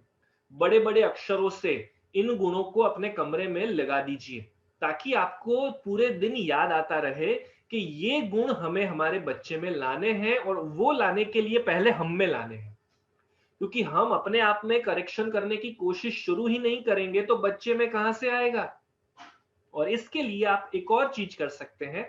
एग्जाम्पल के तौर पर, आपने कोई गुण लिखा, वो गुण किस महान पुरुष में है या किसी महान स्त्री में है, उन गुणों को उस व्यक्ति से कंपेयर करते हुए उस व्यक्ति का फोटोग्राफ अपने कमरे में लगा दीजिए और उस फोटोग्राफ के पास में वो गुण भी लिख दीजिए, ताकि आपको कॉन्स्टेंटली याद आता रहे कि मुझे इस व्यक्ति जैसा ये गुण लाना है, और उस गुण को लाने के लिए क्या एक्टिविटीज करनी है वो हम आपको वापस अभी आगे सिखाने वाले हैं। पर दिस इज द स्टेप 1 कि हमें पहले हमारा गोल तय करना है, कौन कौन से गुण लाने हैं और कौन से गुण के लिए कितनी मेहनत करनी पड़ेगी वो हमने यहां पर तय कर लिया। ऑलमोस्ट ये पूरा जो ब्लूप्रिंट बनाने का सेगमेंट है, अगर आपको प्रॉपर तरीके से समझ में आ गया है तो आप चैट बॉक्स में यस कर रिप्लाई करिए, और अगर कुछ कंफ्यूजन है, कुछ पूछना चाहते हैं आप, तो चैट बॉक्स में आप अपना सवाल भी लिखकर भेज सकते हैं इस सब्जेक्ट के बारे में, ये ब्लूप्रिंट बनाने के बारे में। ओके, यस यस यस, सभी की तरफ से यस रिप्लाई आ रहा है कि ब्लूप्रिंट कैसे बनाना है आप सभी को पता चल गया, इसे कमरे में कैसे लगाना है वो भी आपको पता चल गया, ताकि आपको कॉन्स्टेंटली रिमाइंडर मिलते रहे। क्लियर? ग्रेट। तो अब इस लिस्ट को बनाने में आपको हेल्पफुल हो ऐसा एक मास्टर लिस्ट मैं आपसे अभी यहां पर शेयर करने जा रहा हूं। हमने क्या किया कि पिछले 150-200 सालों में जितने भी महान लोग हुए उनके जीवन का अभ्यास किया, और उनके जीवन में से हमने ये ढूंढा कि जो सफल लोग थे, जो सक्सेसफुल लोग थे, सुखी लोग थे, उन्होंने अपने जीवन में कौन कौन से गुण अर्जित किए थे, किन गुणों की वजह से वो लाइफ में सक्सेस हुए।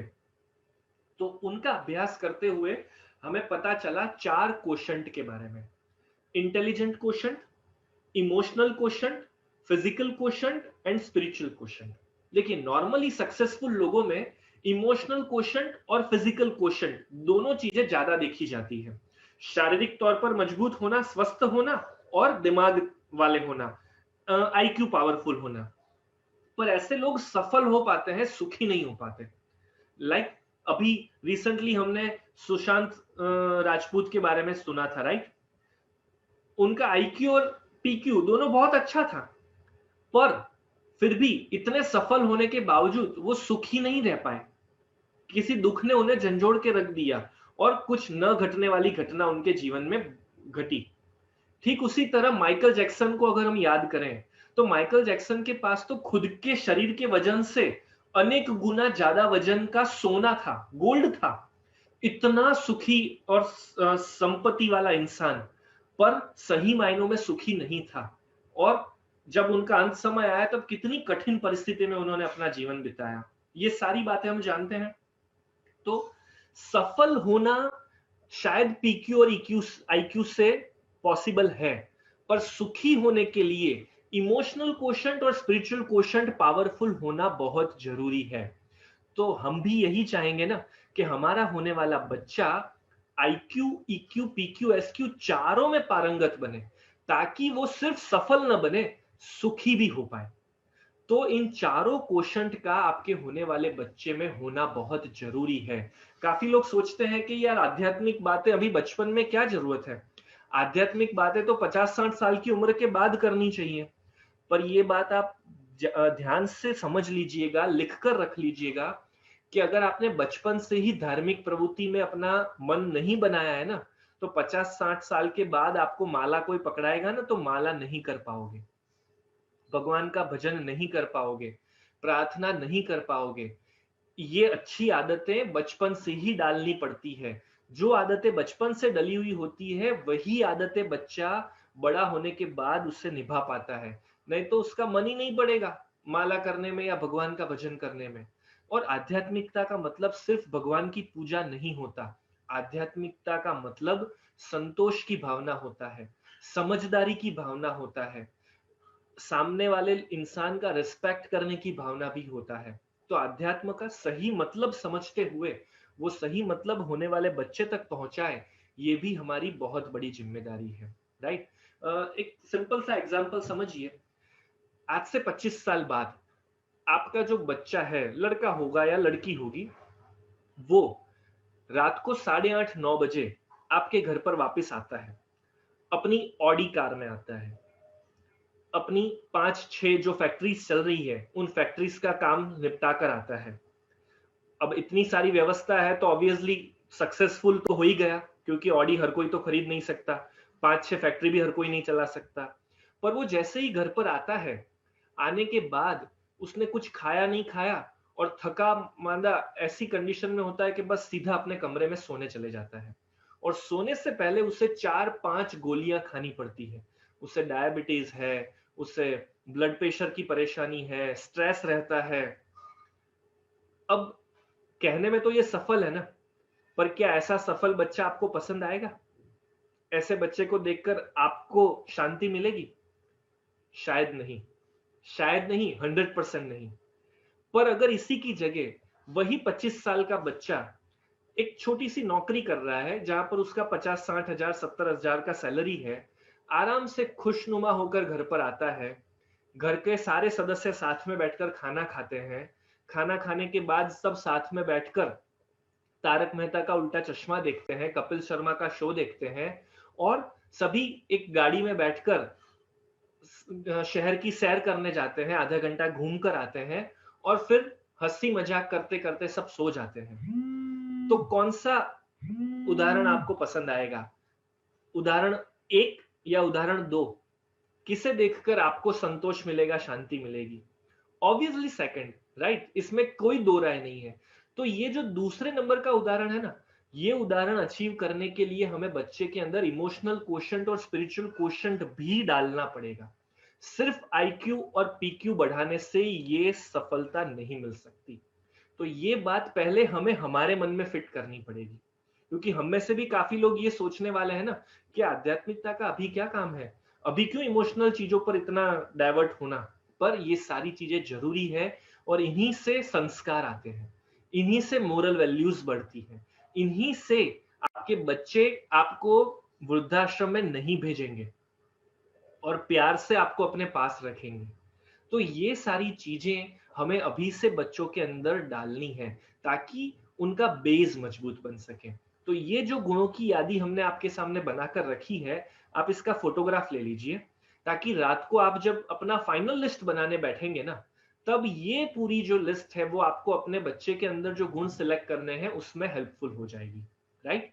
तो हमारा चैप्टर 1 क्लियर हुआ सभी के लिए कि हमें ब्लूप्रिंट क्या बनाना है और ब्लूप्रिंट बनाने के बाद हमारा कमरा कैसे डेकोरेट करना है, हमारे कमरे में इन गुणों को इस तरह से डिजाइन कर कर लगाना है, इससे रिलेटेड व्यक्तियों के चेहरे फोटोग्राफ लगाने हैं ताकि हमें कांस्टेंट रिमाइंडर मिलता रहे कि हमें ये गुण हमारे होने वाले बच्चे में लाने हैं।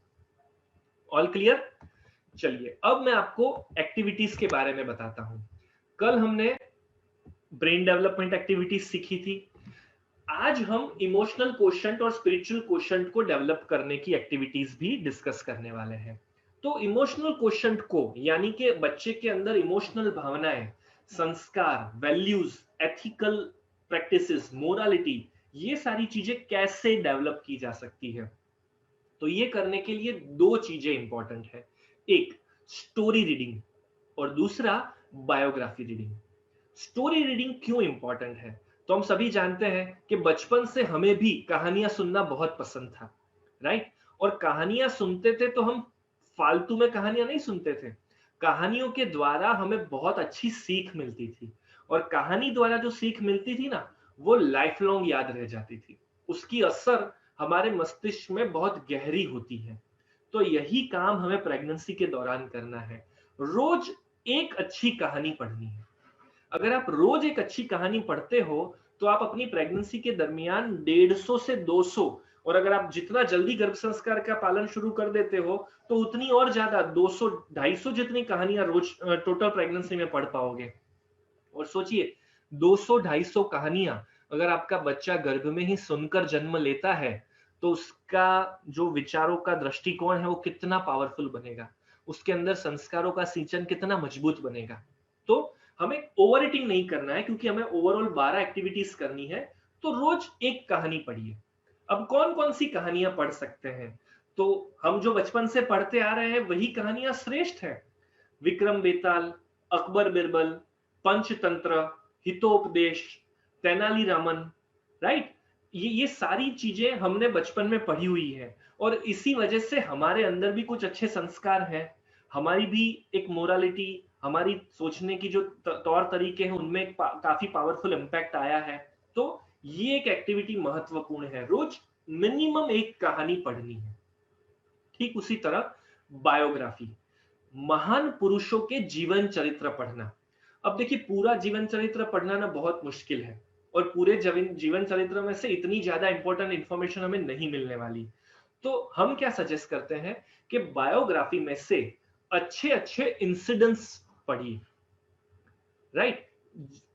जो महान पुरुषों ने अपने जीवन में जब कोई परेशानी आई, कोई सिचुएशन आई, तो उसका सामना कैसे किया, किस तरह से उन्होंने रणनीति अपनाई, क्या किया कि जिसकी वजह से उस परेशानी में से वो आसानी से निकल गए। तो यहां पर हम उन महान पुरुषों के जीवन के अनुभव पर से सीखने वाले हैं। किसी महान व्यक्ति ने कहा है कि समझदार इंसान वो है कि खुद ठोकर खाने से बेहतर किसी और के जीवन के अनुभव में से वो चीज सीख ले और उसको अपने जीवन में इस्तेमाल करें, राइट। क्योंकि सारा एक्सपीरियंस हम खुद करने जाएंगे तो शायद ये जीवन छोटा पड़ जाएगा, पर किसी के किए हुए एक्सपीरियंस पे से अगर हम सीख लेते हैं तो वो हमें और आसानी से सफलता दिला सकता है। तो प्रेगनेंसी के दरमियान आप भी एटलीस्ट एक स्टोरी ऐसी पढ़िए जो बायोग्राफी में से हो, महान पुरुषों के जीवन के किस्से हो। कौन कौन महान लोग हैं ऐसे जिनके जीवन के किस्से हमें पढ़ने चाहिए, पढ़ सकते हैं? तो स्वामी विवेकानंद हो गए, गांधी जी, सुभाष चंद्र बोस, एपीजे अब्दुल कलाम साहब, धीरूभाई अंबानी, ऐसे अनेक महान पुरुष हैं, ऐसी अनेक महान स्त्रियां हैं, रानी लक्ष्मीबाई हो गए, राइट, कल्पना चावला, सुनीता विलियम्स, के जिन्होंने अपने अपने क्षेत्रों में अद्भुत सिद्धियां हासिल की हैं। तो ऐसे महान व्यक्तियों के, यह सरदार वल्लभ भाई पटेल, बिल्कुल। तो ऐसे अलग अलग लोगों के जीवन के चरित्र हमें पढ़ेंगे, और पूरा जीवन चरित्र शायद पढ़ना इतना आसान भी नहीं होता, बड़े बड़े वॉल्यूम्स होते हैं, सबको इतना पढ़ना पसंद नहीं होता, पर एक छोटी सी स्टोरी कि जो 1 या 2 पेज की होती है मुश्किल से, वो सुनना बड़ा आसान है, वो पढ़ना बड़ा आसान है। और अगेन मैं यहाँ पर रिपीट करूंगा कि डोंट डू ओवर इटिंग। अगर मैंने आपको ये एक्टिविटी करने का बताया है तो आज आपने एक स्टोरी की पूरी किताब पढ़ डाली, तो उससे बेनिफिट नहीं होगा। देखिए रोज न्यूरॉन्स बन रहे हैं, तो रोज आपको थोड़ा थोड़ा खाना पड़ेगा, एक साथ सारा खा लोगे तो चलेगा नहीं। इसलिए रोज एक एक कहानी पढ़ो, रोज एक एक बायोग्राफी का किस्सा पढ़ते जाओ। ऐसे करते करते आप प्रेगनेंसी के सारे दिन बिताइए, और ये चीजें करने से ऑटोमेटिक पॉजिटिविटी भी आने वाली है। तो इमोशनल क्वोशंट पावरफुल करने के लिए टोटल 3 एक्टिविटीज हम सजेस्ट करते हैं। एक गर्भ संवाद जो आप ऑलरेडी सीख चुके हैं, दूसरा स्टोरी रीडिंग, और तीसरा बायोग्राफी रीडिंग, राइट। तो ये तीनों एक्टिविटी रोजाना करने से बच्चे का इमोशनल क्वोशंट पावरफुल बनेगा, मोरल वैल्यूज, एथिकल वैल्यूज उसके अंदर हम ला सकते हैं। अब स्पिरिचुअल क्वोशंट पावरफुल करने के लिए क्या करना पड़ेगा? देवांशी जी, बुक्स के नाम ढेर सारे हैं, स्टोरीज की बुक्स आ गई जिनके नाम मैं ऑलरेडी सजेस्ट कर चुका हूं, बायोग्राफी के नाम भी हमने बहुत सारे डिस्कस किए, धीरूभाई अंबानी, चाणक्य, सरदार वल्लभ भाई पटेल, स्वामी विवेकानंद, गांधी जी वगैरह वगैरह। पर ये सब कुछ ढूंढना न पड़े आप सभी को, इसकी व्यवस्था भी हमने की है। हमने जो गर्भ संस्कार गुरु एप्लीकेशन का रेडीमेड कोर्स बनाया है, वहां पर हम आपको रोज तैयार थाली परोस देते हैं। आज आपको कौन सी स्टोरी पढ़नी है, कौन से बायोग्राफी का चैप्टर पढ़ना है, वो सब कुछ आपको रेडीमेड मिल जाता है। तो बुक के नाम की आपको अब कोई चिंता करने की जरूरत नहीं है।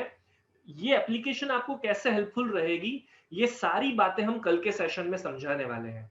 सो डोंट वरी, बुक के नामों का बिल्कुल भी चिंता मत करिए, वो सारी प्रोसेस हम कल डिस्कस करेंगे, तब आप उस चीज को समझ पाएंगे। यस, एप्लीकेशन है गर्भ संस्कार गुरु, इसको आप जस्ट डाउनलोड कर रखिए, ताकि कल हम जब आपको ये एप्लीकेशन लाइव दिखाने वाले हैं, इस एप्लीकेशन का इस्तेमाल आप कैसे कर सकते हैं वो दिखाने वाले हैं। और प्लस इस एप्लीकेशन का कोर्स वैसे तो बहुत महंगा है, पर मैजेस्टिक गर्भ संस्कार के बारे में आप जैसे कि जान चुके हैं ऑलरेडी कि ये संस्था कमर्शियली काम नहीं करती है, तो सिर्फ टेक्निकल खर्च में बहुत नॉमिनल अमाउंट में ये कोर्स आपको कैसे मिल सकता है, ये भी बात हम कल करने वाले हैं। तो वहां पर आपकी ये क्वेरी बहुत अच्छी तरीके से क्लियर हो जाएगी। तो अब हम आते हैं स्पिरिचुअल क्वोशंट वाले सेगमेंट पे।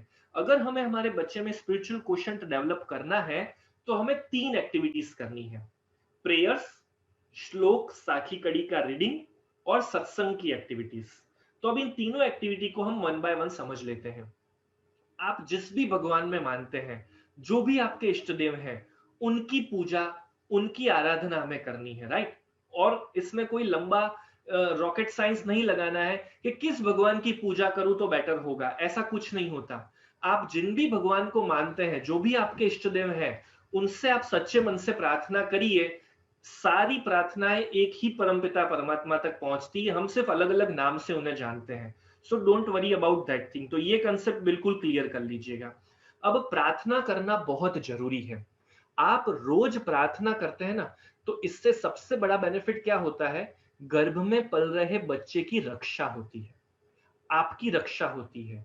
और प्रार्थना के द्वारा हम भगवान से पॉजिटिव चीज मांगते हैं, राइट? प्रार्थना में हम क्या करते हैं? भगवान के पास कुछ रिक्वेस्ट करते हैं। तो हमें क्या रिक्वेस्ट करनी है इस प्रार्थना में?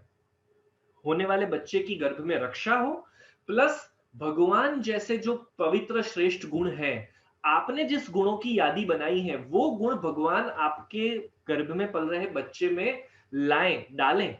ये प्रार्थना हमें करनी है। प्रार्थना बहुत जरूरी हिस्सा है। गांधी जी तो ये कहते थे कि प्रार्थना करने से ही उन्हें आजादी के लिए लड़ने की शक्ति मिलती थी। खाना खाना उनके लिए इतना जरूरी नहीं था जितना प्रार्थना करना उनके लिए जरूरी था। तो ये बात आप सभी को भी समझनी बहुत जरूरी है कि प्रार्थना बहुत इंपॉर्टेंट सेगमेंट है आपकी प्रेगनेंसी के दरमियान। दिन में मिनिमम 2 बार, सुबह और शाम को, रात को सोने से पहले भगवान से गदगद भाव से प्रार्थना करिए। हस्बैंड वाइफ साथ में मिलकर प्रार्थना करिए। और प्रार्थना करते समय आप मन में प्रार्थना कर सकते हैं, बोलकर प्रार्थना कर सकते हैं, कोई प्रार्थना की कड़ी या भजन गाकर प्रार्थना कर सकते हैं। किसी भी तरीके से प्रार्थना की जा सकती है। प्रार्थना करने के लिए कोई पर्टिकुलर विधि ही है, ऐसा कुछ जरूरी नहीं है। बट प्रार्थना करना बहुत जरूरी है। इससे मन को शांति मिलती है, पॉजिटिविटी आती है। दूसरी एक्टिविटी है श्लोक, साखी, कड़ी, छंद, दोहे वगैरह पढ़ना। इसके अनगिनत फायदे हैं। देखिए, सबसे पहला फायदा तो संस्कृत भाषा सभी माताओं की जननी है। सबसे पहली भाषा, यही भाषा प्रस्तुत हुई थी। इसके आधार पर दुनिया की बाकी सारी भाषाएं बनी हैं। तो अगर प्रेगनेंसी के दरमियान आप संस्कृत के श्लोक सुनते हैं, उनके अर्थ समझते हैं, उन्हें गाने की कोशिश करते हैं, तो आपके होने वाले बच्चे का प्रोनाउंसिएशन बहुत पावरफुल बनता है। उसकी भाषा को लेकर उसकी समझ, उसकी भाषा को लेकर पकड़ मजबूत बनती है। भाषा सीखने की उसकी जो कैपेसिटी है वो पावरफुल बन जाती है। क्योंकि संस्कृत भाषा वैज्ञानिक भाषा है। बाकी सारी भाषाओं में कुछ ना कुछ गड़बड़ियां हैं, कुछ ना कुछ कमियां हैं, पर संस्कृत भाषा संपूर्ण भाषा है। और उस भाषा का बेस अगर बच्चे के मन में पड़ जाता है ना, तो उसकी इंपैक्ट बहुत पावरफुल आती है। अब यहाँ पर कंफ्यूजन ये आता है कि कौन से श्लोक पढ़ें, कौन से श्लोक सुने। क्या वेदों के श्लोक या वेदों की ऋचाएं सुनने से फर्क पड़ेगा, फायदा होगा? हाँ, फायदा होगा, जरूर होगा। पर उन श्लोकों को सुनने से जितना फायदा होगा, उससे कहीं ज्यादा नॉर्मल आसान श्लोक सुनने से फायदा होगा, जिन श्लोकों का मतलब आपको समझ में आता है।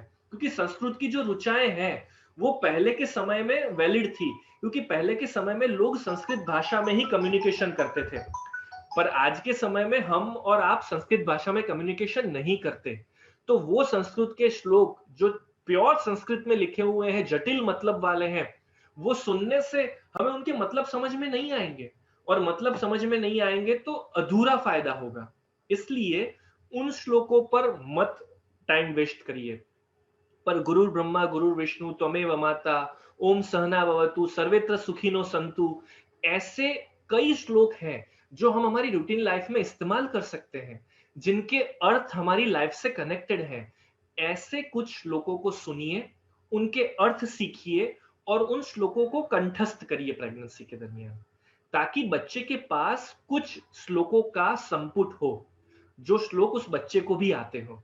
हम सभी अभी नोटिस करते हैं ना कि हमारी जो जनरेशन थी, हमें तो काफी सारे श्लोक आते थे। हमारे बड़ों ने हमें श्लोक सिखाए थे, हमारी स्कूल में भी सिखाए जाते थे।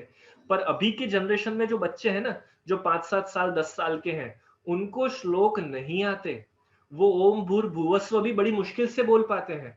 गुरु ब्रह्मा भी उनके सिलेबस के बाहर होता है। तो ये चीज हमें वापस लानी पड़ेगी।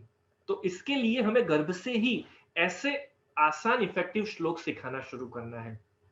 और उसी तरह छंद, दोहे, साखी कड़ियां, ये भी बड़ी महत्वपूर्ण चीजें हैं, राइट। कबीर जी के दोहे, रहीम के दोहे, तुलसीदास जी के दोहे, दो दो कड़ियों के दोहे होते थे, राइट।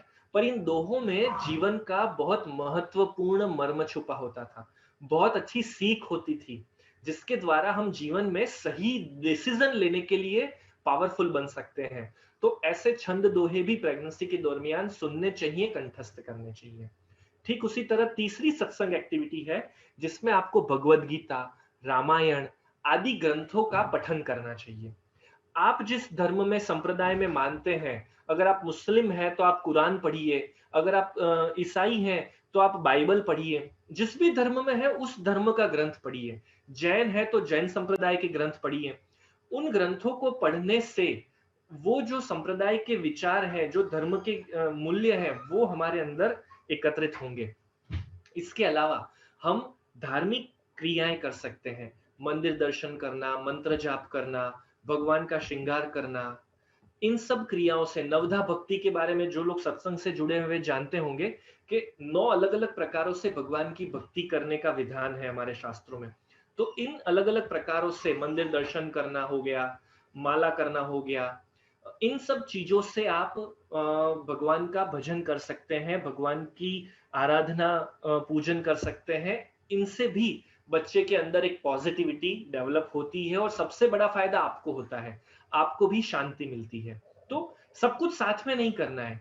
किसी दिन आप पढ़ लो, किसी दिन आप मंदिर दर्शन करो, किसी दिन आप माला जाप करो, किसी दिन मंत्र जाप करो। तो ऐसे रोज अलग अलग अलग चीजें करते रहिए। और कुल मिलाकर जो भी 2-3 ग्रंथ आप पढ़ने का तय करते हैं, उन ग्रंथों को प्रेगनेंसी के दरमियान कंप्लीट करिए, राइट। ताकि बच्चा जन्म से पहले ही कुछ तो सीख कर आए।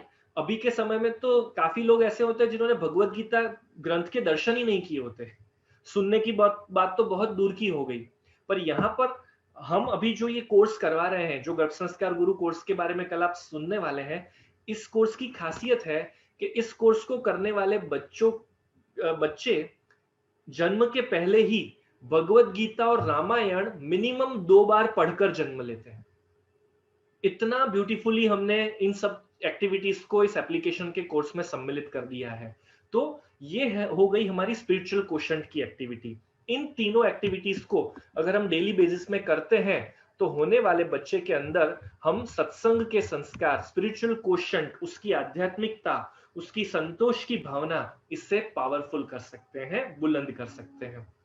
और इसके अलावा एक और एक्टिविटी है वीडियो वॉचिंग। ये कॉमन एक्टिविटी है जिसमें IQ, EQ, PQ, SQ सभी की चीजें हम कर सकते हैं। अलग अलग प्रकार के अच्छे अच्छे वीडियोस रोज देखिए, जैसे कि नेशनल ज्योग्राफी हो गया, डिस्कवरी चैनल हो गया, उपनिषद गंगा, भारत एक खोज, इस टाइप की अलग अलग जो अच्छी अच्छी सीरियल्स आती थी। कॉमेडी वीडियोस हम देख सकते हैं, जनरल नॉलेज की वीडियो देख सकते हैं, हिस्टोरिकल वीडियोस देख सकते हैं, जिससे हमारा नॉलेज पावरफुल बने। कोई आध्यात्मिक कथा सुन सकते हैं कि कोई पंडित है या कोई महाराज है उनकी। तो ऐसी अलग अलग अच्छी अच्छी वीडियोस हमें प्रेगनेंसी के दरमियान रोज एक, ये जितनी भी एक्टिविटी हम आपको बता रहे हैं ना, एक मिनिमम रोज करिए। तो इससे रोज जो बच्चे का ब्रेन डेवलपमेंट हो रहा है ना, उसमें उसके पास रोज कुछ अच्छी अच्छी इंफॉर्मेशन स्टोर होती रहेगी। और उसके फलस्वरूप अल्टीमेटली डिलीवरी के समय बच्चे के पास एक पावरफुल डेटा बैंक तैयार हो चुका होगा, जिसका वो इस्तेमाल अपनी लाइफ में बड़ी आसानी से कर सकता है। इसीलिए कहते हैं कि गर्भ संस्कार 90 वर्ष का काम 9 महीने में करवा देता है। इन 9 महीनों में आप बच्चे के अंदर उसकी नींव इतनी मजबूत कर सकते हैं ताकि आने वाले समय में उसके 90 वर्ष के काम में बड़ी आसानी, सरलता डेवलप हो सके। यहाँ पर सौम्या जी पूछ रही है कि फ्रॉम विच वीक और month we have to start. Saumya ji, इसका जवाब आपको शायद शॉकिंग लगेगा। प्रेगनेंसी प्लानिंग से गर्भ संस्कार की शुरुआत हो जानी चाहिए। जब आप प्लान कर रहे हो ना, आपने सोचा कि अब मुझे बच्चा चाहिए, उसी दिन से आपको अपने अंदर ये करेक्शन करने हैं।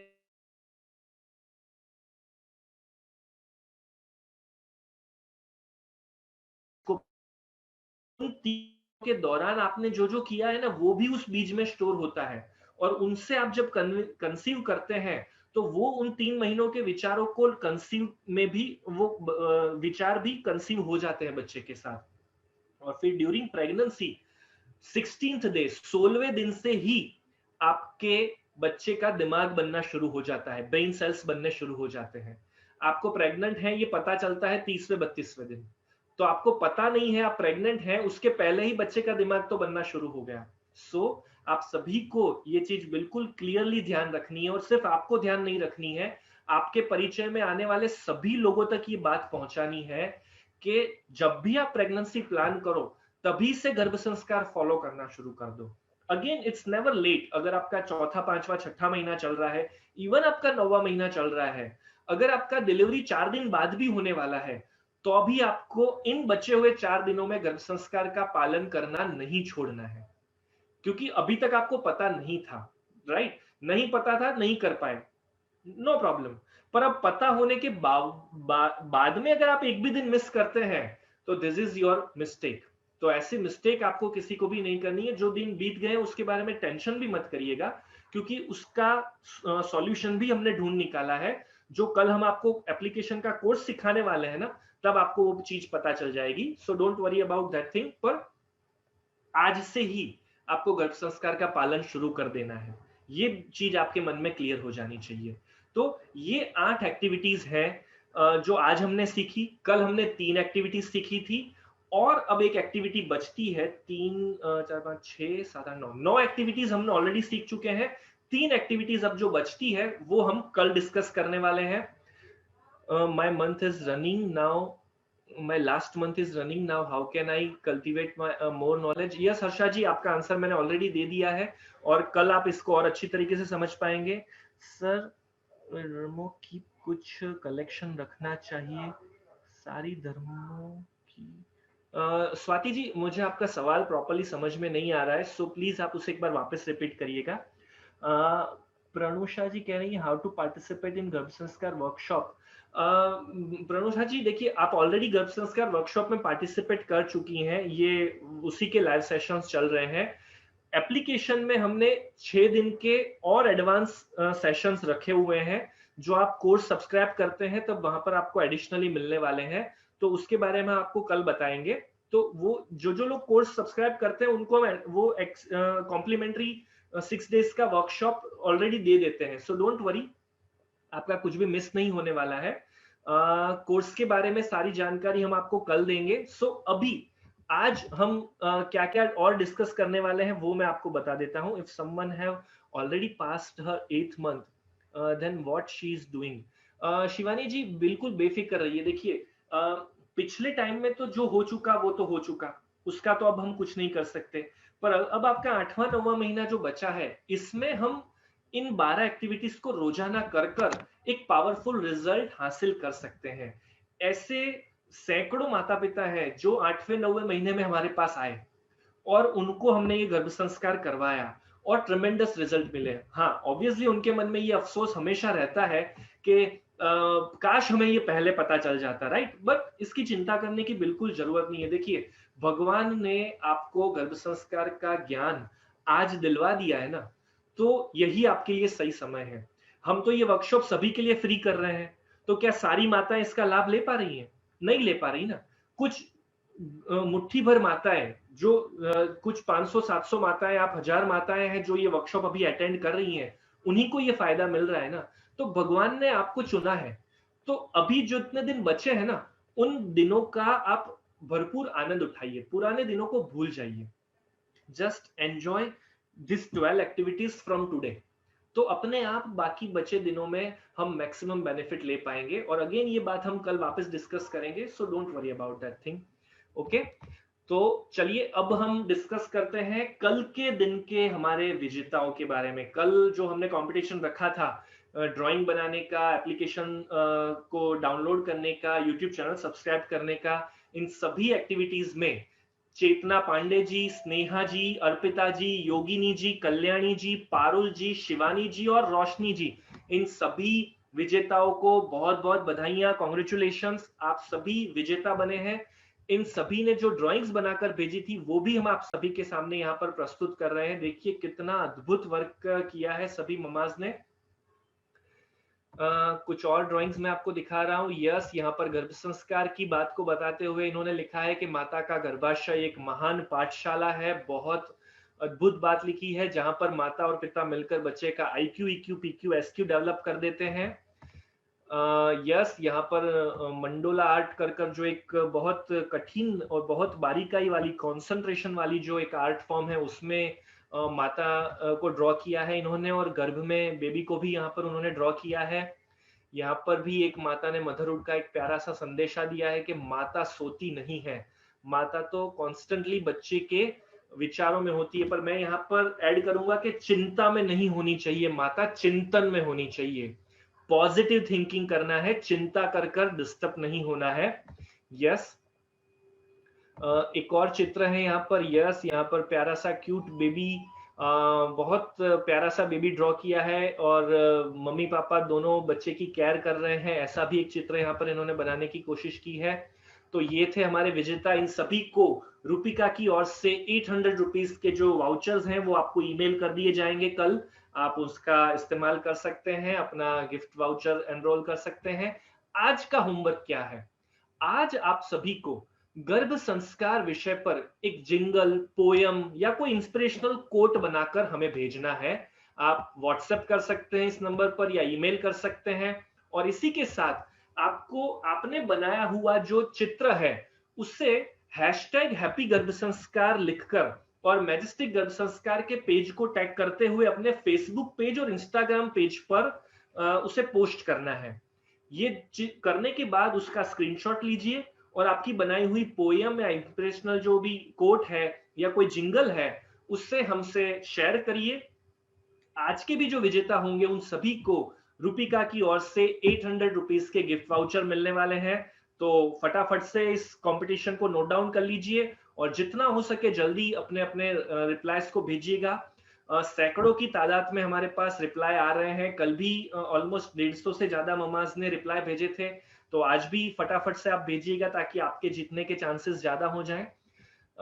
कल के सेशन में हम क्या डिस्कस करने वाले हैं? तो कल के सेशन में हम प्रेगनेंसी के दरमियान डाइट में क्या ध्यान रखना चाहिए, योगा एक्सरसाइज वगैरह में क्या ध्यान रखना चाहिए, ये चीज आपको सिखाएंगे। 12 एक्टिविटीज का पूरा ओवरव्यू आपको हम सिखाने वाले हैं, और इन एक्टिविटीज को करने के लिए गर्भ संस्कार गुरु एप्लीकेशन का कोर्स आपको कैसे हेल्प करेगा, वो पूरी बात हम आपको कल सिखाने वाले हैं। और कल वर्कशॉप का लास्ट डे है, तो कल हम संकल्प विधि करेंगे, एक छोटी सी पूजन विधि होगी।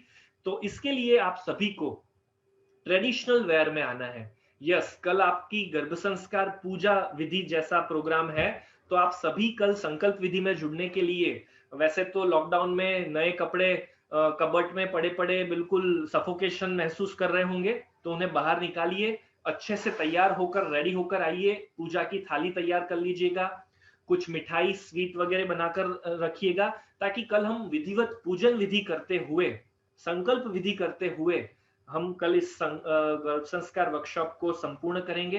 कल हम क्वेश्चन आंसर राउंड भी लेने की कोशिश करेंगे।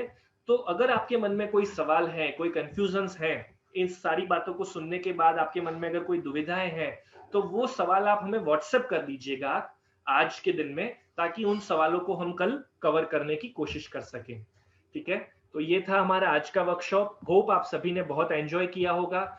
आपके फीडबैक हमारे फेसबुक पेज पर जरूर से शेयर करिएगा कि आपको ये वर्कशॉप कैसा लग रहा है, कैसे हैं आपके अनुभव। इस वर्कशॉप को अटेंड करने के बाद अगर आपको पॉजिटिविटी फील हो रही है, आपको अपनी प्रेगनेंसी को लेकर एक पावरफुल संदेश मिल रहा है, आपको पता चल रहा है कि यस हमें क्या करना है, तो आप जरूर से अपना फीडबैक हमसे शेयर करिएगा। फेसबुक पेज पर रिव्यू सेगमेंट में जाकर आप अपने फीडबैक शेयर कर सकते हैं, ताकि और माताओं को भी आइडिया मिल सके। Can you please repeat the procedure of today's homework? Arpita ji, मैं एक बार वापस रिपीट कर देता हूं। आपने जो चित्र बनाया था कल, उस चित्र को हैप्पी गर्भ संस्कार हैशटैग और मैजेस्टिक गर्भ संस्कार के पेज को टैग करते हुए अपने फेसबुक पेज और इंस्टाग्राम पेज पर पोस्ट करना है। पोस्ट कर कर उसका स्नैपशॉट लेकर आप हमसे शेयर करिएगा। सेकंड टास्क है, गर्भ संस्कार विषय पर आपको एक जिंगल या एक पोयम या एक इंस्पिरेशनल कोटेशन, राइट? जैसे कि हमने आपको बताया था ना कि सुधार बीज में होता है, वृक्ष में नहीं। माता का गर्भाशय एक महान पाठशाला है, 90 वर्ष का काम 9 महीनों में। इस टाइप की अलग अलग कोटेशंस आपको बनाने हैं और वो कोटेशन हमसे शेयर करने हैं। देखिए, प्रेगनेंसी का समय है ना, सबसे ज्यादा इमोशनल समय है। इस समय आपके अंदर छुपे कवित्री को, एक ऐसे कवि को बाहर निकालिए कि जो आपकी फीलिंग्स को शब्दों में चेंज कर सके, शब्दों में बयां कर सके। तो कोशिश करिएगा। हो सकता है कि आप में से काफी लोग पहली बार ही अटेम्प्ट करने वाले हैं, पर ये अटेम्प्ट जरूर करिएगा। ये लाइफ लॉन्ग आपकी मेमोरी बनने वाला है। तो ये दोनों चीजें आपको कर कर हमें ईमेल करनी है या व्हाट्सएप करनी है। और कल का दिन बहुत महत्वपूर्ण है, तो कोशिश करिएगा कि आपके परिचय में जो भी प्रेग्नेंट लेडीज हैं, प्लानिंग कपल्स हैं, उनको भी वर्कशॉप में लेकर आइएगा, ताकि एटलीस्ट उन्होंने अगर आगे के दिन नहीं भी सुने हैं तो कल का दिन सुनने से उनको काफी सारा पिक्चर क्लियर होगा। और अभी 3-4 दिन तक हम पहले 2 दिन के, आज का वीडियो और कल का वीडियो, हमारे फेसबुक पेज और यूट्यूब चैनल पर रखने वाले हैं। तो अगर आपका कोई भी दिन मिस हुआ है, कोई सेशन पर्टिकुलर 15-20 मिनट आपका छूट गया है, तो आप उसे जाकर वापस सुनकर रिवाइज कर सकते हैं। And that's it for today. Happy गर्भ संस्कार टू ऑल ऑफ यू। कल वापस मिलते हैं शार्प 2 बजे। कोई भी सवाल हो तो जरूर से भेजिएगा। Thank you so much. Happy गर्भ संस्कार।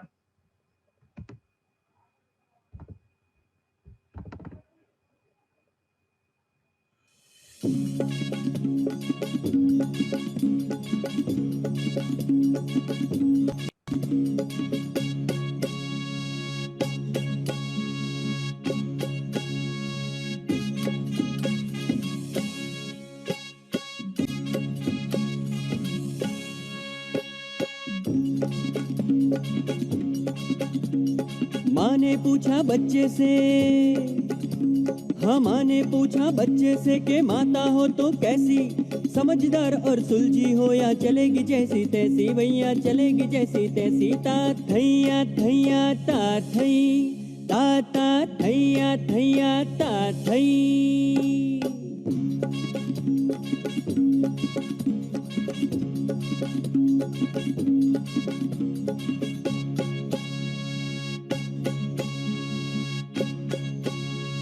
गर्भ संस्कार गुरु, गर्भ संस्कार गुरु।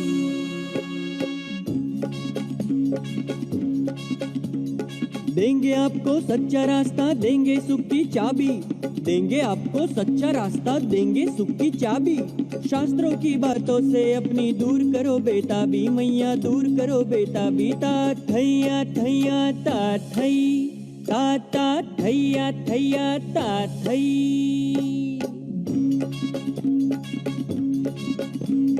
गर्भ संस्कार गुरु।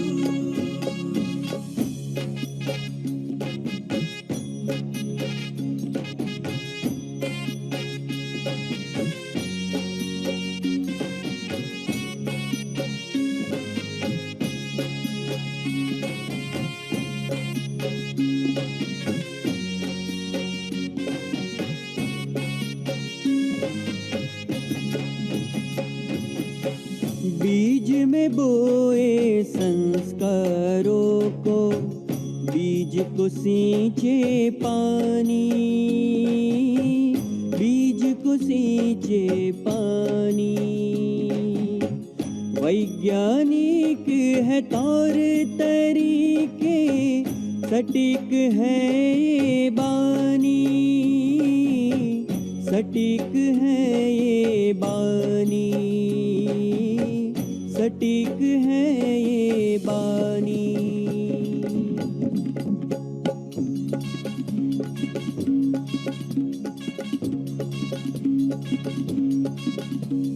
बीज में बोए संस्कारों को, हाँ बीज में बोए संस्कारों को, बीज को सींचे पानी। वैज्ञानिक है तौर तरीके, सटीक है ये बानी, मैया सटीक है ये बानी। ता थैया थैया ता थई, ता ता थैया थैया ता थई। गर्भ संस्कार गुरु।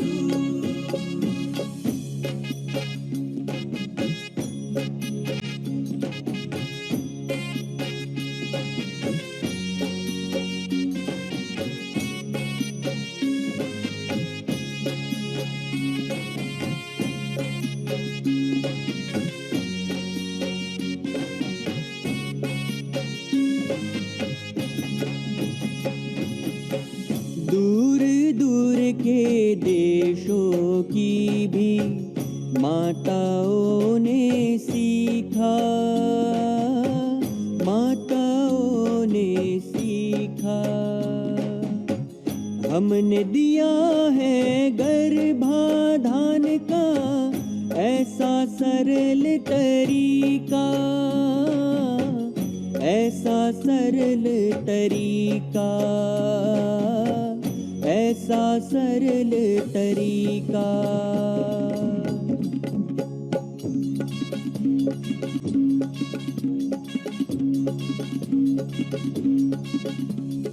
दूर दूर के देशों की भी, हाँ दूर दूर के देशों की भी माताओं ने सीखा। हमने दिया है गर्भाधान का ऐसा सरल तरीका, मैया ऐसा सरल तरीका। ता थैया थैया ता थई, ता ता थैया थैया ता थई। गर्भ संस्कार गुरु,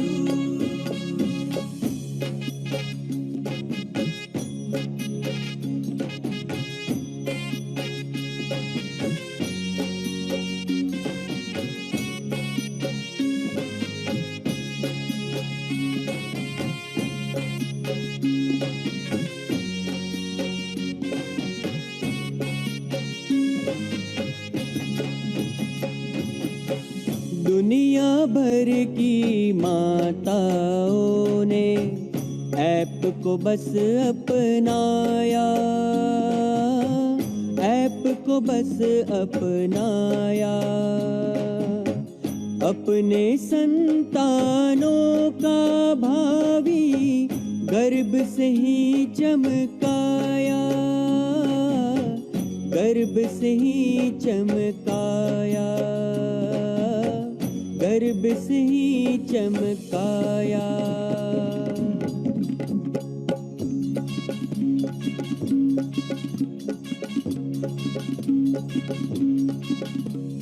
दुनिया भर की माताओं ने, हाँ दुनिया भर की माताओं ने ऐप को बस अपनाया। अपने संतानों का भावी गर्भ से ही चमकाया, मैया गर्भ से ही चमकाया। ता थैया थैया